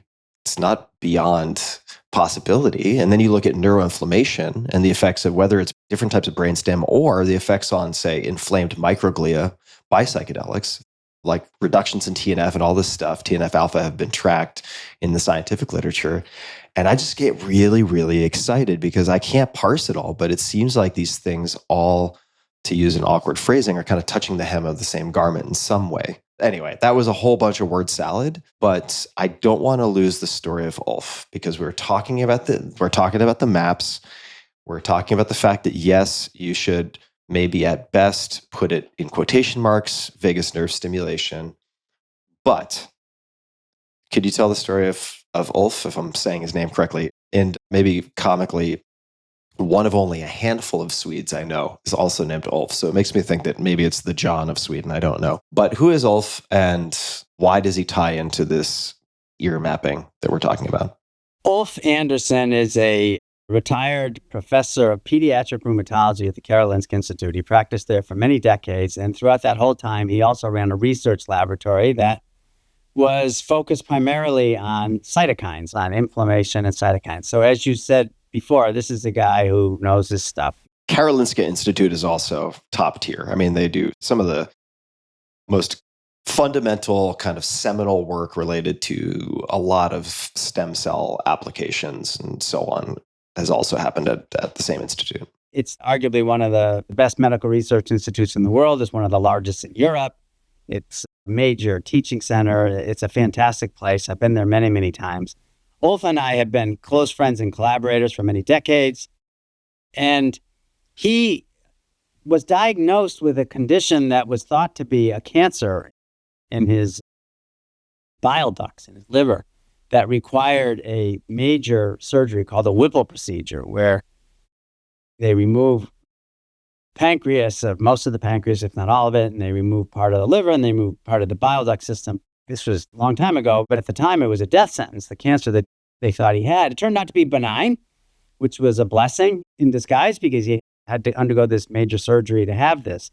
After the surgery, he developed, for the first time in his life, actually, he developed intermittent bouts of depression, serious depression, which he attributed to excessive inflammation in his GI tract, which was through unknown mechanisms coming episodically and causing this depression, which, as he talks about in the book, and he's written about on his own, led to the end of his marriage and was really ruining his life. Well, this was around the time that Sangeeta and I had discovered these funny acupuncture maps of the ear and saw that some people were using TENS units.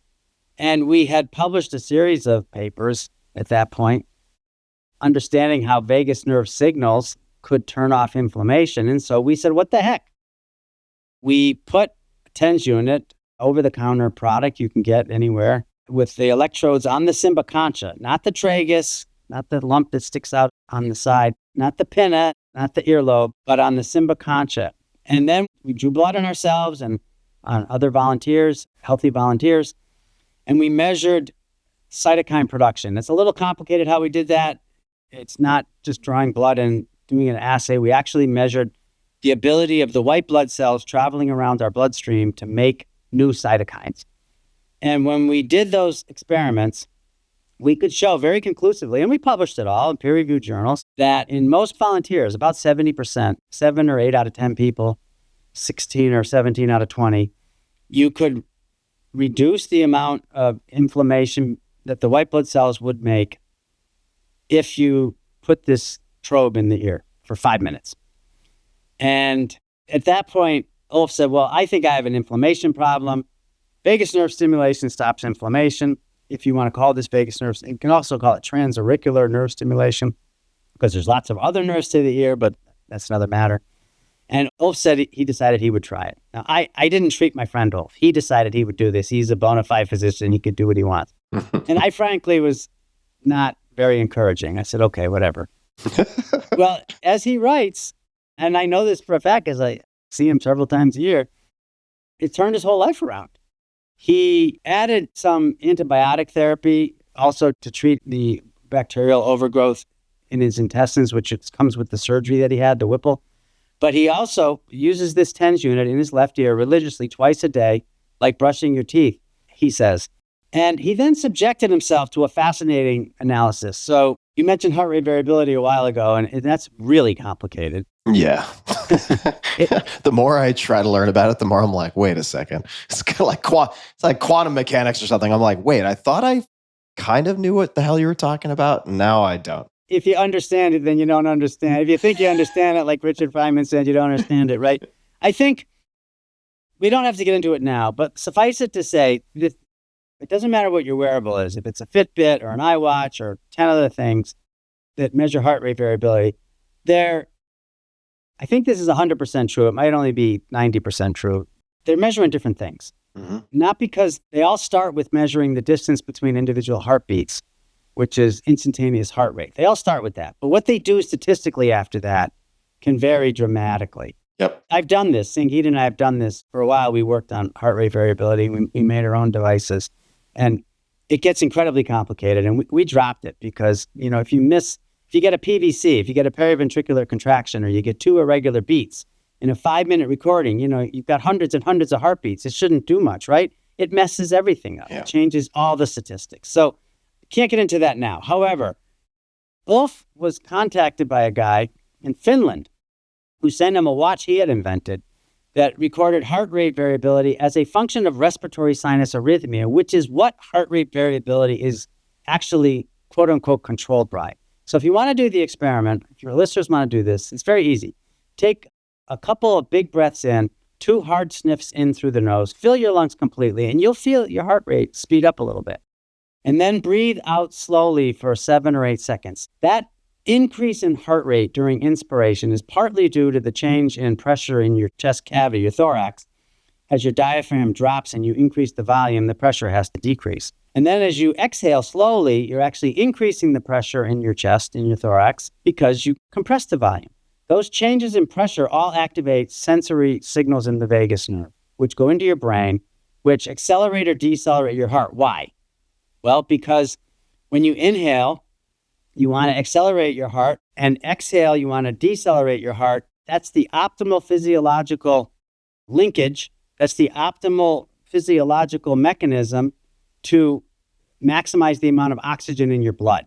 Now, this guy in Finland invented a way from the EKG of looking at the changes in the size of the QRS wave as an indicator of the heart shifting left and right, which also happens when your diaphragm goes down and comes back up. And so he found a way to measure respirations from the EKG and link it to the instantaneous changes in heart rate. And what his HRV indicator is, in this method, is actually a correlation of the synergy between the overlap between respiratory sinus arrhythmia and the breathing cycle and heart rate variability in the cardiac cycle. And that's how you optimize oxygen uptake and delivery. It's really cool, right? And it's pretty sophisticated stuff. So he ships the watch over to Ulf, or not watch, device, yeah. Yeah, so Ulf puts it on, and he's got a terrible correlation between his his heart rate variability and his respiratory sinus arrhythmia until he does his vagus nerve stimulation, and then it got a lot better. Now, that's a pretty good experiment. Yeah. It isn't an F1, and I'd love to see somebody repeat that on 50 people, but it's still hard to explain because he does it over and over again on many different days and many different conditions. The real kicker is, during COVID, my colleagues and I at Northwell did a clinical study. We heard of results out of China, out of Wuhan actually, where patients taking famotidine, the antacid, were significantly protected against some of the lethal complications of COVID. We actually did clinical studies of this drug. You can buy it for pennies over the counter at Amazon and Costco and CVS and everywhere. It's a safe antacid, and it turns out we did the clinical studies in Northwell, and we did then laboratory studies in my lab. It's a pharmacological vagus nerve stimulator. Really? Yeah. What was it called again? Famotidine is the generic name. It's got a bunch of brand names, including one of them is Pepsid. No kidding. Yeah, you read about it. It'll blow your mind, actually. Wow. Okay. So when Ulf combined, this is the end of the story, when Ulf combined the famotidine with the TENS unit in his ear, he gets 100% overlap. He looks like a 21-year-old kid with this overlap between respiratory sinus arrhythmia and heart rate variability. He's written about it. He's published his own personal recordings. It's a remarkable story. And it's remarkable not because it's a story of one, but because, let's go back to what we said before. The FDA approved vagus nerve stimulation for the treatment of depression decades ago. And it's used a little bit more in Europe than it is in the US. In the US, it's not routinely covered by insurance payment.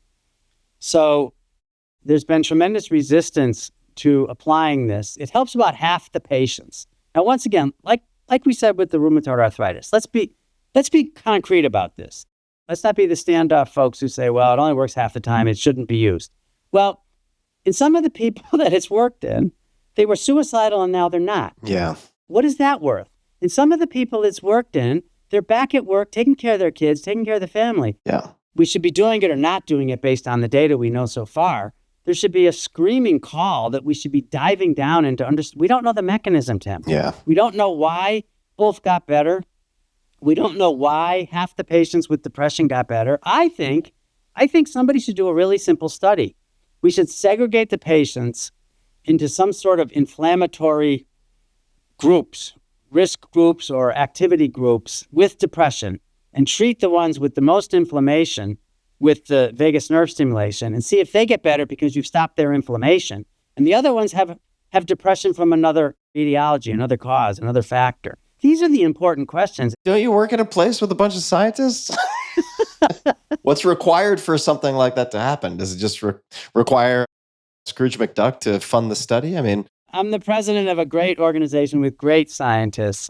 Yes, I am. And there is and will be more great work coming out of our place, but one place can't do it all alone. This is a call. This is a call for everybody to get interested. It's also potentially a call for some interesting distributed, I guess we could call them studies. They're not going to be RCTs, but hey, something is better than nothing if it has recognition of its limitations.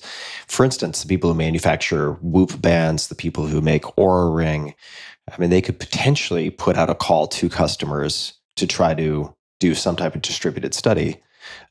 Of course, you might be you're not going to be dealing with self-reporting. You'd be dealing with self-reporting perhaps in documenting using a quote-unquote vagus nerve stimulator, but the data is going to be available to the company vis-a-vis, maybe it's anonymized in some fashion, but the patients could make their actual Oura or Whoop band or Fitbit data available to the company if it's not already available. So that could be pretty interesting. I recall actually Whoop, I believe, doing something like that with veterans who were on a sort of standardized dosing of, I think it was microdosing of psychedelics, looking at impact on HRV or potential impact on HRV. HRV fluctuations associated with, let's put it that way. You mentioned before depression, serotonin, inflammation. Should we pick up on that for a second? Yeah, let's do it. You read the excerpt before. There is evidence that some patients with depression get better with SSRIs and some patients don't. And there's also evidence that SSRIs can even make people who have known inflammation or experimental inflammation gain some benefit. There's also information that SSRIs in experimental conditions, clinical studies and experimental studies in the lab, can actually reduce inflammation. What we have to agree on is we don't know what causes depression. Mm-hmm. And if we knew what caused depression, I think our chances of fixing it in more people would be better. Well, also depression is, in my mind, could be like quote unquote inflammation, right? There could be many different species of depression or many different causes. I don't know. I think there are. I think you're right. And I think that's not been parsed out very well yet because the focus has been this sort of excessive focus on serotonin as the hypothesis that has to be dealt with. And there's lots of reasons for that we won't get into now. But what I do like to raise, again, as a call to action, if you will, and a message of hope, is we know that inflammation produces depression in animals and in people. It's to the point now, there are some inflammatory molecules that are used to treat some conditions, some forms of cancer, for instance. And when patients are signed up and they're going to receive these therapies, this administration of cytokines as their therapy that are known to cause depression, they're often given a prescription to go see the psychiatrist to go on the SSRIs before they go get their therapy. So we know inflammation causes depression. We don't know completely how. There's overwhelming evidence from many labs, including my own, that the presence of inflammation in the body activates signals that travel up, you guessed it, the vagus nerve. And so you can take a mouse, for instance, and inject it with IL-1, and the mouse will run in the corner of its cage. It'll huddle up. It'll look like it doesn't feel well, like when you have the flu. It will avoid eating. It'll avoid sex. It'll avoid playing with toys in the cage. It looks depressed. If you cut the vagus nerve, back to your topic of before, if you cut the vagus nerve in those mice and give them IL-1, they don't get sick. They don't get depressed. It puts the question, the mind-body experts and Far East religious dogmas focus on what we said before. The brain networks and the body networks are connected.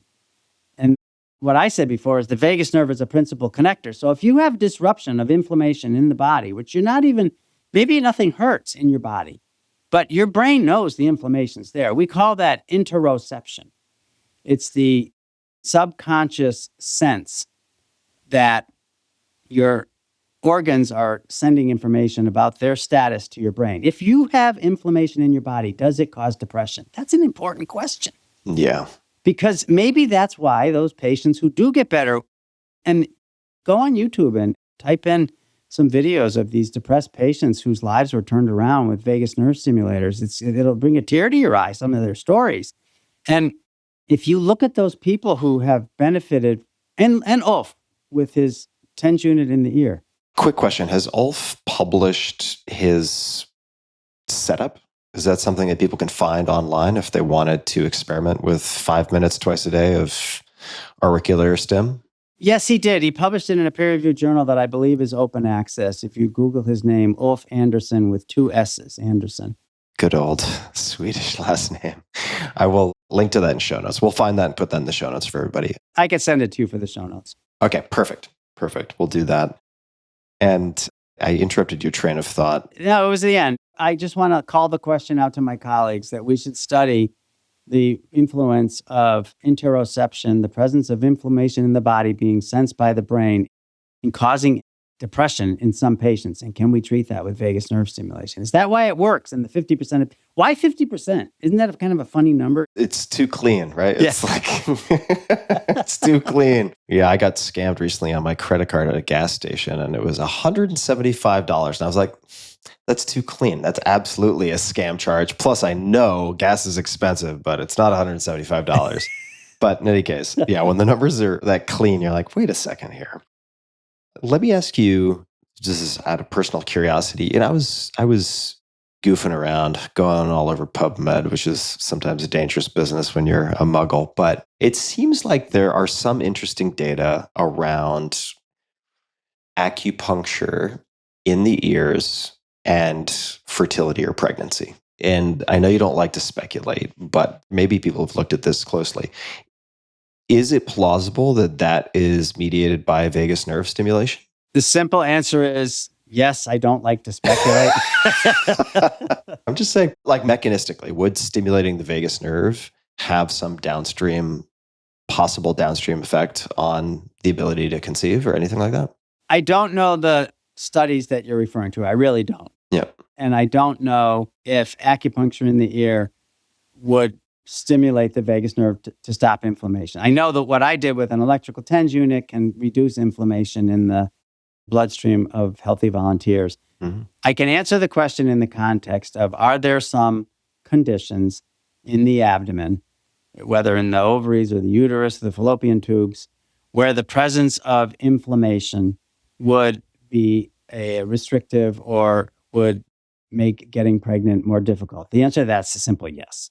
I mean, now the question is, if we had ways of selectively reducing that inflammation in the context of getting pregnant, Mm-hmm. if you could specifically reduce that inflammation, would you increase the chances of getting pregnant? Well, yeah, it's quite logical. It's plausible. Mm-hmm. Can vagus nerve stimulation do that? To my knowledge, nobody knows. Yeah, sure. I was just, again, curious. And you know what? The first time this kind of, I'm probably using this term incorrectly, but sort of the homunculus on the ear came up in this podcast was with Martine Rothblatt, who I think has a quote on your book. Am I making that up? Martine is a close friend. Also, phenom. What a wild background. Just such a polymath. Martine's another national hero. She's a satellite launcher. She's a satellite communications expert. She's an accomplished pilot, including flying her own battery-powered helicopter and setting land speed records and distance records. And she's a good friend and the CEO of United Therapeutics. Yeah, Martine's wonderful. We talk a lot about this stuff. All right. So I'll leave a shout out. If people want to get to know Martine, definitely suggest my interview with her. And I wanted to come to something that you mentioned at the end of your STEM Talk interview. And I really don't have context on this, but it's of interest to me because I have, for the last few years, had chronic low back pain, which is, if you want to wander into the Bermuda Triangle of hand wavy imprecision in at least pain diagnoses or orthopedics, low back is a good place to go. And what I have figured out, there are certain things that help. And putting aside the biomechanics and strength training and so on for a moment, I know that anti-inflammation helps.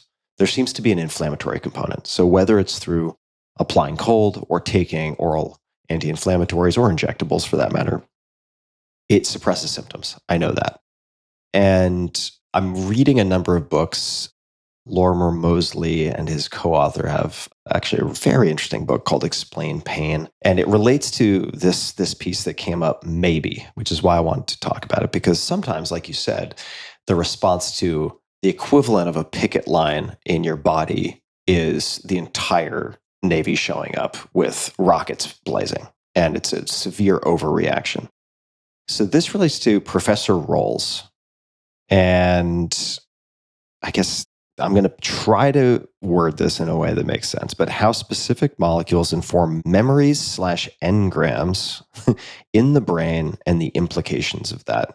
Could you just unpack that for me? Because you guys didn't really get into it in the STEM talk, but I was like, wait. I want to hold on to this because it seems very interesting and it might somehow be relevant to me. It might not be, but could you just explain what I'm very clumsily trying to evoke or I guess elicit from you? Yes, I would love to. So let's start with the picket line. The picket line in the low back situation. I've also had on and off sciatica from a herniated disc in my back with pain down my leg. So I can relate to this. Yeah. So in those instances, you have something in one of the joints of your back or potentially a fragment of a disc that's pushing on a nerve, causing pressure on the nerve, which sets up a cycle, which would be the picket line, right? Mm-hmm. There's some injury there. There's some injury to the nerve, or there's some injury in the joint. And that's the picket line. It shouldn't be a big deal to the human body having evolved over hundreds of millions of years. But in some people, not all, if you look at MRI scans, right, everybody else's back looked just like yours. Yeah, they look all messed up. They all look the same. It's just like you get wrinkles on your face, your spine starts to look pretty funky. Exactly. So I've got arthropathy, I've got the right foraminal stenosis at blah, blah, blah, blah, blah. But So does everybody else. yeah, you can look at like hamburger meat on an MRI of a back and they're asymptomatic.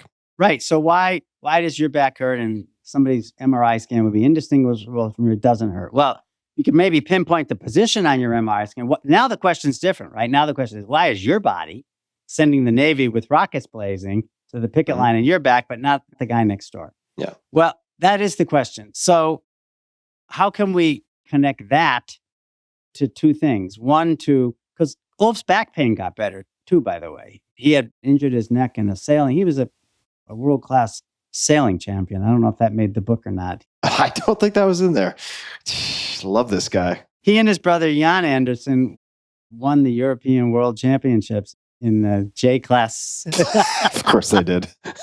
In the 1960s. Of course they did. And of course, ABBA sent them to the World Championships when they were in New Zealand or Australia or something, and they competed in the Olympics at the LA Olympics. Wow. Anyways, wow. His back got better. And so the question is, why did his back get better? Because the signals from the ear to the brainstem went down the vagus nerve to the spleen and reduced the turnover of the inflammatory cells? Well, that's a definite maybe. Mm-hmm. And what we know from very careful experiments in animals and some experiments in humans is that when those vagus nerve signals end up in the spleen, they switch the white blood cells. Now, the spleen gets 20% of cardiac output. So all your white blood cells are racing through the spleen all day long. And when they pass through and pick up this nerve signal, they switch from a state called M1 to M2. M1 macrophages and monocytes, white blood cells, they're the Navy shooting guns full blazing that you said. M2 are the doctors and nurses in the ambulances who race to the scene to heal. Mm-hmm. And so that's an important area that a lot of people are chasing. And that's in the context of therapy that we've been talking about. That's probably how it works in rheumatoid arthritis, actually. It's the signals are switching the white blood cells as they pass through the spleen. So when they go to the elbow or the knee or the hand, they tend to heal the cartilage of the joint. It's M2 instead of M1. It's M2 is better than M1. Exactly right. That's wild. So switching from M1 to M2. So yeah, M1 to M2. So that's a take-home point. That's a simple way to think of how you get a nerve, the vagus nerve stimulation, which doesn't go to your elbow and it doesn't go to your wrists but that's why they probably get better, is because it changes the white blood cells that are going to the scene. Mm-hmm. What else is happening? Well, when that inflammation settles in, say, the colon, Asya Rolls, in a brilliant, I think one of the most important scientific papers in the field of what we call neuroimmunology, maybe in the last 25 years, she discovered that what's happening in the inflamed tissues in the colon, in this case, is actually forming a neural network in your brain, which you can think of as a memory. It's called, neuroscientists call it an engram. So would that also be like a phantom limb? Would that be it? Or is that a different thing? I don't want to take us off track. It would be similar to a phantom limb, but it's more concrete, and I'll tell you why. And this is what's so amazing about it. Okay. So neuroscience has studied memories and engrams for many years and using a method that we call trapping technology.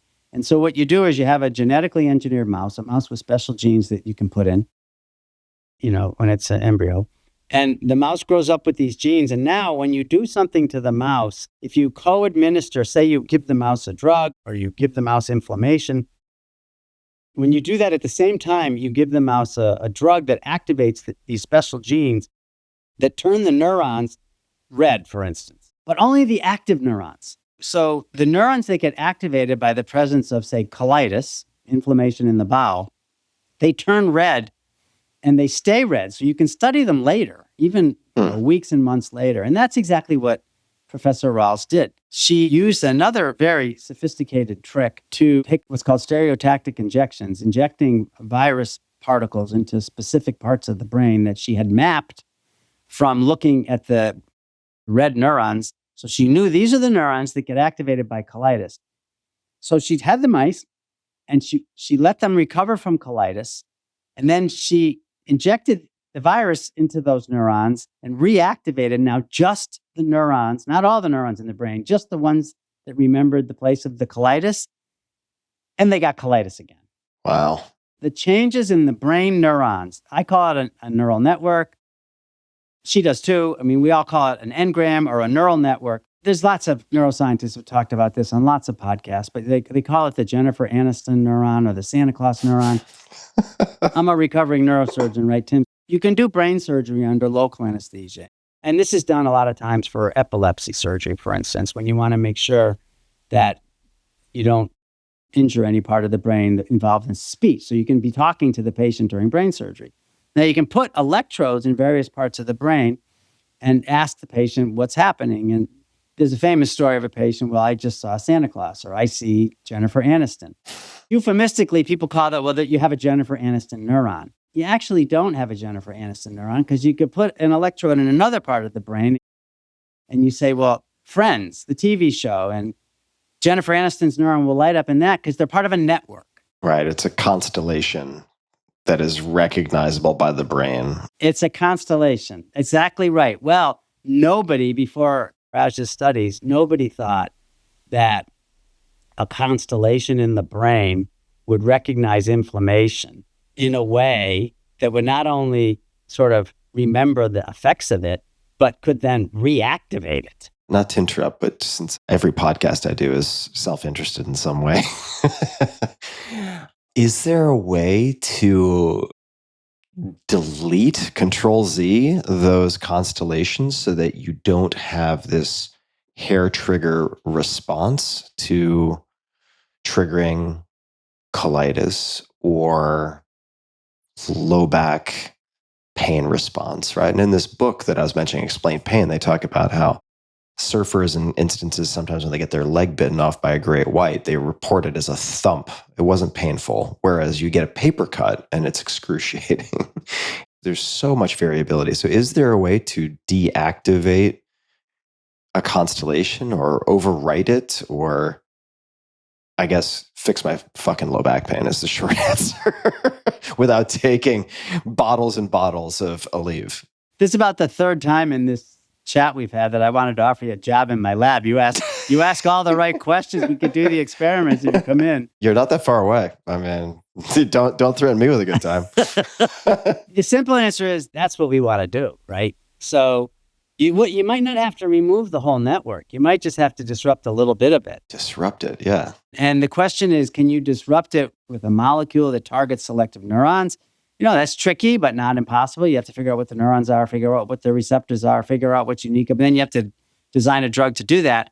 That would be one approach. But the approach I like, and again, I'm a recovering neurosurgeon, so, you know, call me what you want. But there are millions of people walking around with deep brain electrodes. Millions. Mm-hmm. Yep.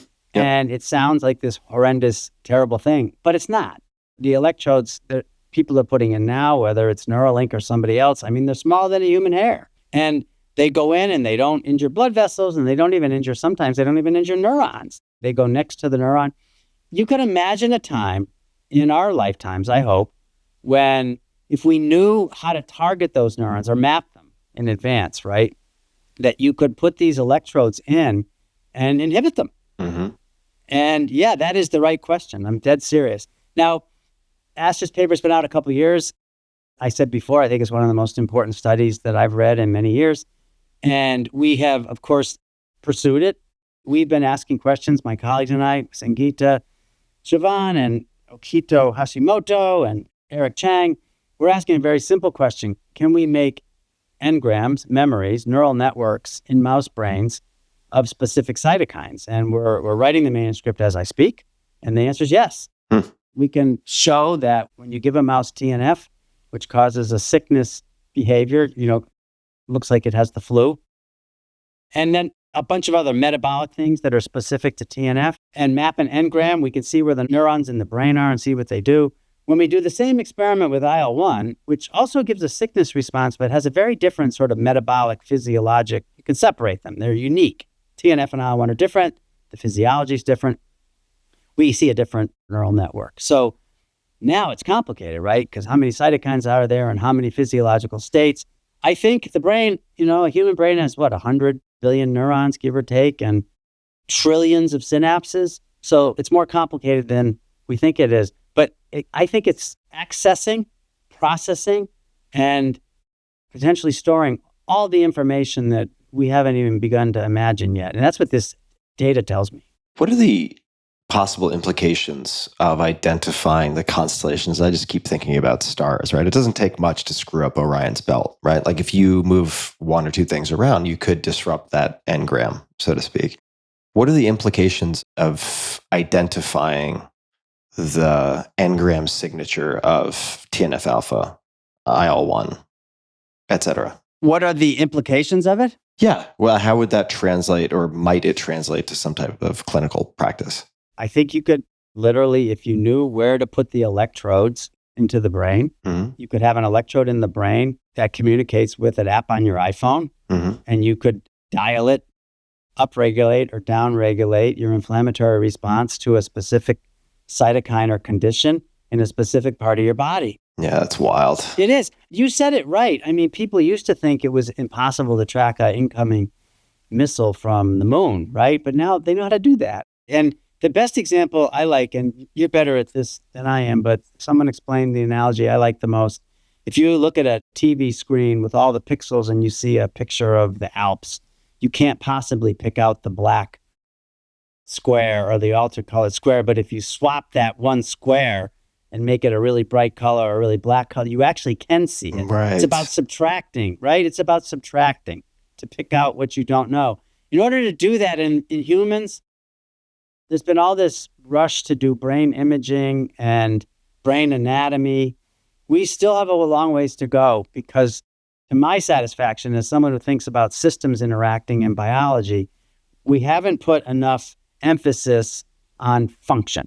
Yeah. Even for heart rate variability. You and I can't talk about heart rate variability because we don't know enough about the individual functions of the individual wiring diagrams. And also, we can talk about kind of science and studies and so on, maybe separately over a glass of wine or something. But sometimes the imaging tail wags the dog also for a host of reasons. Yes. Yes. You get these beautiful pictures, and there's maybe some status associated with getting a bunch of money to play with the latest toys. And then you can slice and dice the data to create all these different publications. There's an allure that I think can sometimes lead to an overemphasis on the imaging, which is not to negate some really, really incredible applications of the imaging. But I think what you said carries a lot of weight. Let me ask, because there will be people listening who are curious about this. Cervical TENS units. So we talked about the transcutaneous auricular stimulation. There are devices, including some that are FDA approved for, say, I believe cluster headaches and or migraines, I can't recall exactly, that are neck-based and could be applied to one side, could be applied to both sides, but effectively, supposedly, right, tracking or stimulating the vagus nerve where it would correspond to your pulse, let's just say carotid artery or arteries. And you can find a number of publications on PubMed that talk about the data. But what might be if in fact they are doing something that is beyond placebo effect, what might the mechanism of action be? And you can start wherever you like. I'm just curious about the cervical devices because they're floating around out there. And I've seen at least a few studies and I'm like, okay, well, what the hell is going on here? If in fact there is a signal instead of just noise. I think it's important to say that when you dive into these kinds of questions, there's lots of factors. So the first is, can you afford to buy lots of devices and try lots of different things? Yep. That's one approach. And second, do you like self-experimentation? That's another approach. A third is, always check with your doctor first, because there are some things you probably shouldn't do around the area of your neck. If you have carotid stenosis, you don't want to put any pressure on your carotid artery. If you have cervical stenosis, you don't want to turn your head certain ways. For sure. Check with your doctor. Those are actually important disclaimers. That's not a joke. People should check with their doctor before they do these things, unless, of course, what they're doing is FDA approved. And some of these devices, most of them not, but some of these devices have been subjected to FDA approval. In the context of putting electrodes on your neck, there are some FDA approved devices that are called vagus nerve stimulators. Mhm. And they are essentially TENS units. They deliver pulses of electric current, spikes of electric current, usually between 20, 30 hertz, usually on the order of milliamps. And you know it's working because you feel a buzzing or a tingling. Mhm. And when you put it on your neck, usually you know that the current is spreading around through the skin and through the nerves of your neck because your platysma muscle, the muscles of facial expression in your neck, will twitch or your lip will twitch. Yeah. Pull your lip down. You can make some goofy faces. That's happened to you, right? Yes. Yeah. So that's evidence that the electric current is activating lots of nerves and lots of muscles. Right. Now, time for a slight digression. The carotid artery is encased in a sheath with the vagus nerve.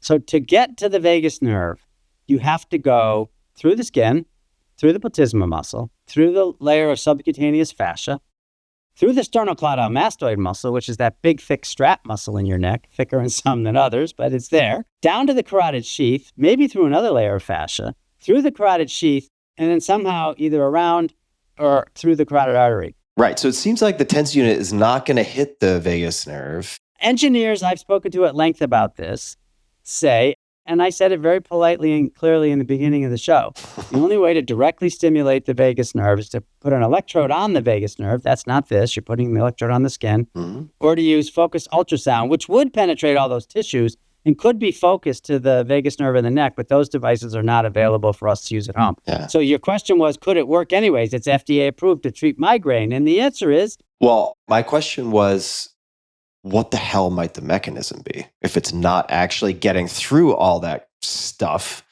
to hit the vagus nerve? I have a very good answer for you. All right. Collective delusion and placebo? No. Placebo? No. No, to defend the manufacturers and the FDA, patients who put this on their neck and use it according to the FDA label and have severe migraines, a significant percentage of them do better than for patients who don't use the device. So this is an example that we talked about before where you have a device.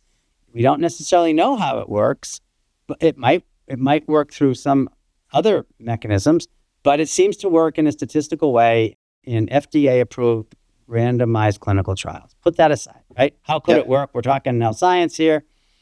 Well, Charles Sherrington, one of the two fathers of neuroscience with Ramon y Cajal back in the early 1900s. He wrote a famous book, which I recommend to anyone, even casual readers of neuroscience should read Charles Sherrington's book, The Integrative Action of the Nervous System. The title alone is brilliant, The Integrative Actions of the Nervous System.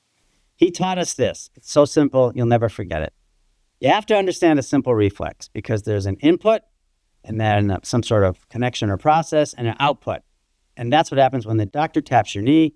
That's what happens when inflammation happens in your body and the signal goes in. And, well, in the knee case, the rubber hammer stretches the tendon. The tendon sends a signal up your sensory nerves to the spinal cord. The spinal cord sends the signal back down to your quadriceps femoris. Your leg pops up and you say, shit, who did that? Mm-hmm. That's a reflex. Mm-hmm. In the context of inflammation, there's inflammation in your body. The signal goes up your vagus nerve. Signals come back down, stop the inflammation. That's the inflammatory reflex. Got it. Okay, Charles, we got that. What's next? Then he said, if you assemble a couple of reflexes, you can start to build a nervous system. This is your field more than mine. It's neural networking. You can assemble things. You can build up complex systems by just adding one more reflex, right? One more input, one more output, and then they start to connect. And then he goes, end of the day, there's no such thing as a simple reflex because every nerve in your body is connected. Mm. So you put electricity on your neck. Some of it's going to end up stimulating nerves that go into your brain or your spinal cord.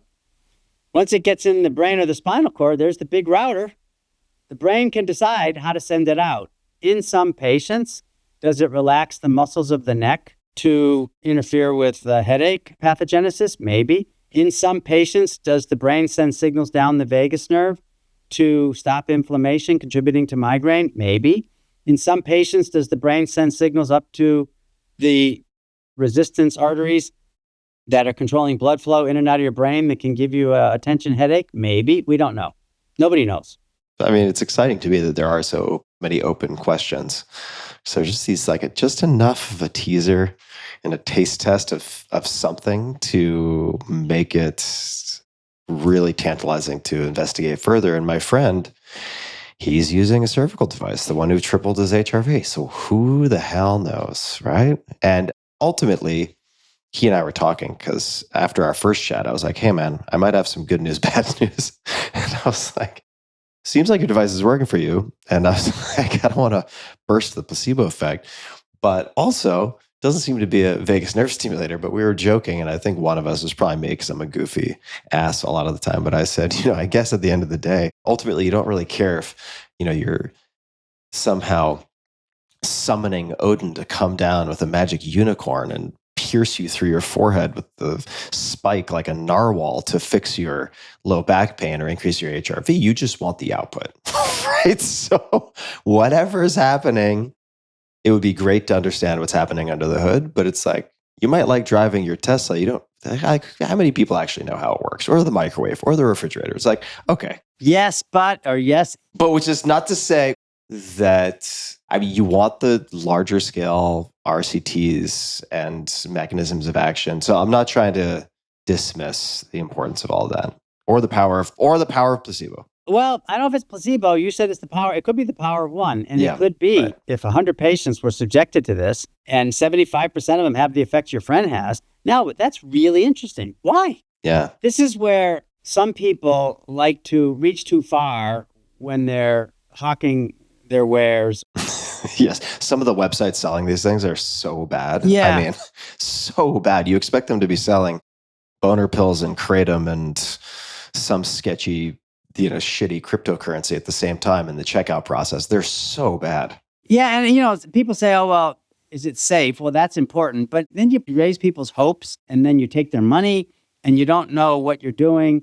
I mean, there's real questions there. I'm not saying it's easy. Look, the simplest, what people would say is the simplest, stupidest clinical trial of one of these devices might cost $5 million or more. Yeah.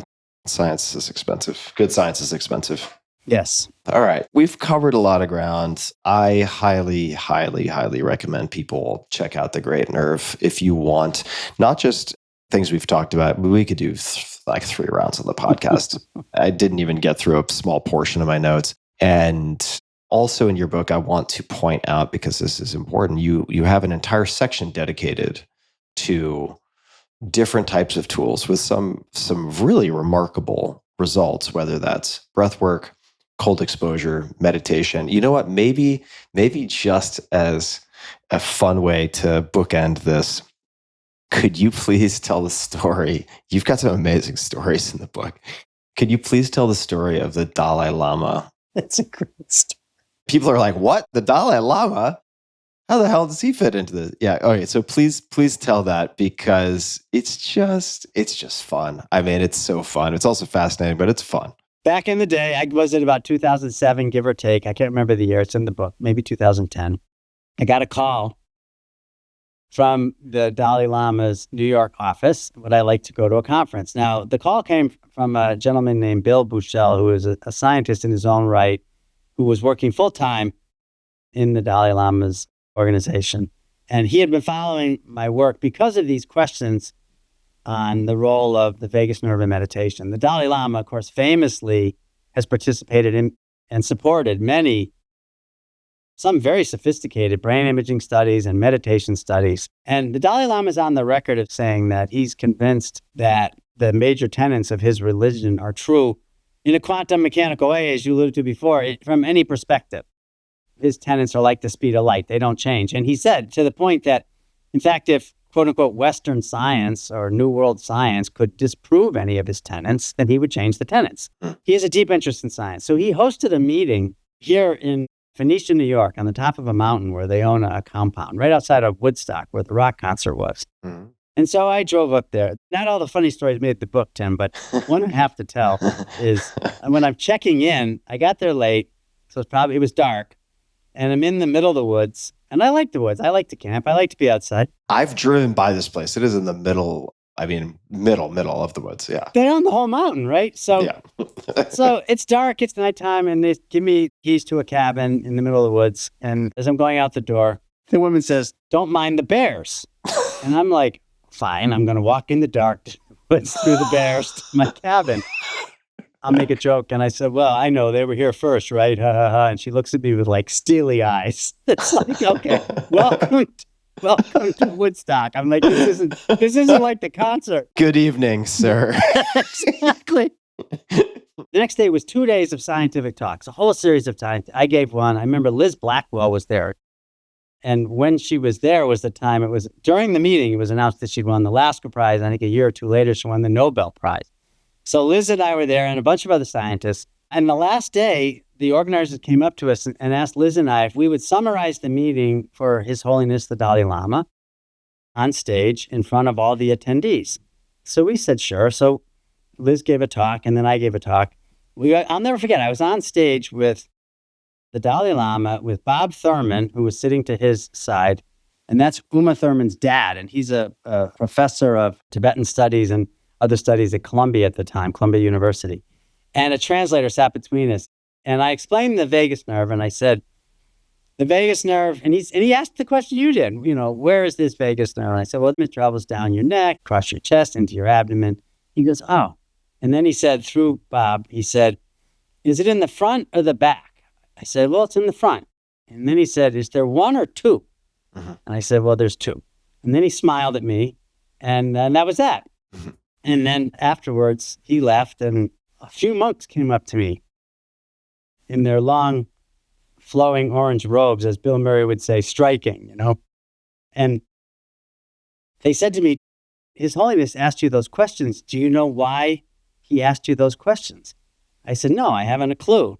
And they said, well, we like to practice, one form of Tibetan meditation is we like to practice a cloud of blue energy over our heads that we channel in two waves down each side of the neck, across both sides of the chest, down into the abdomen. And I said, cool. And the monk said, yeah, it's very cool. Not everybody gets a Dalai Lama story. Yeah, that is a good one. Well, people can find The Great Nerve, which includes so much more, anywhere that you find your books. Dr. Kevin Tracey, Tracey.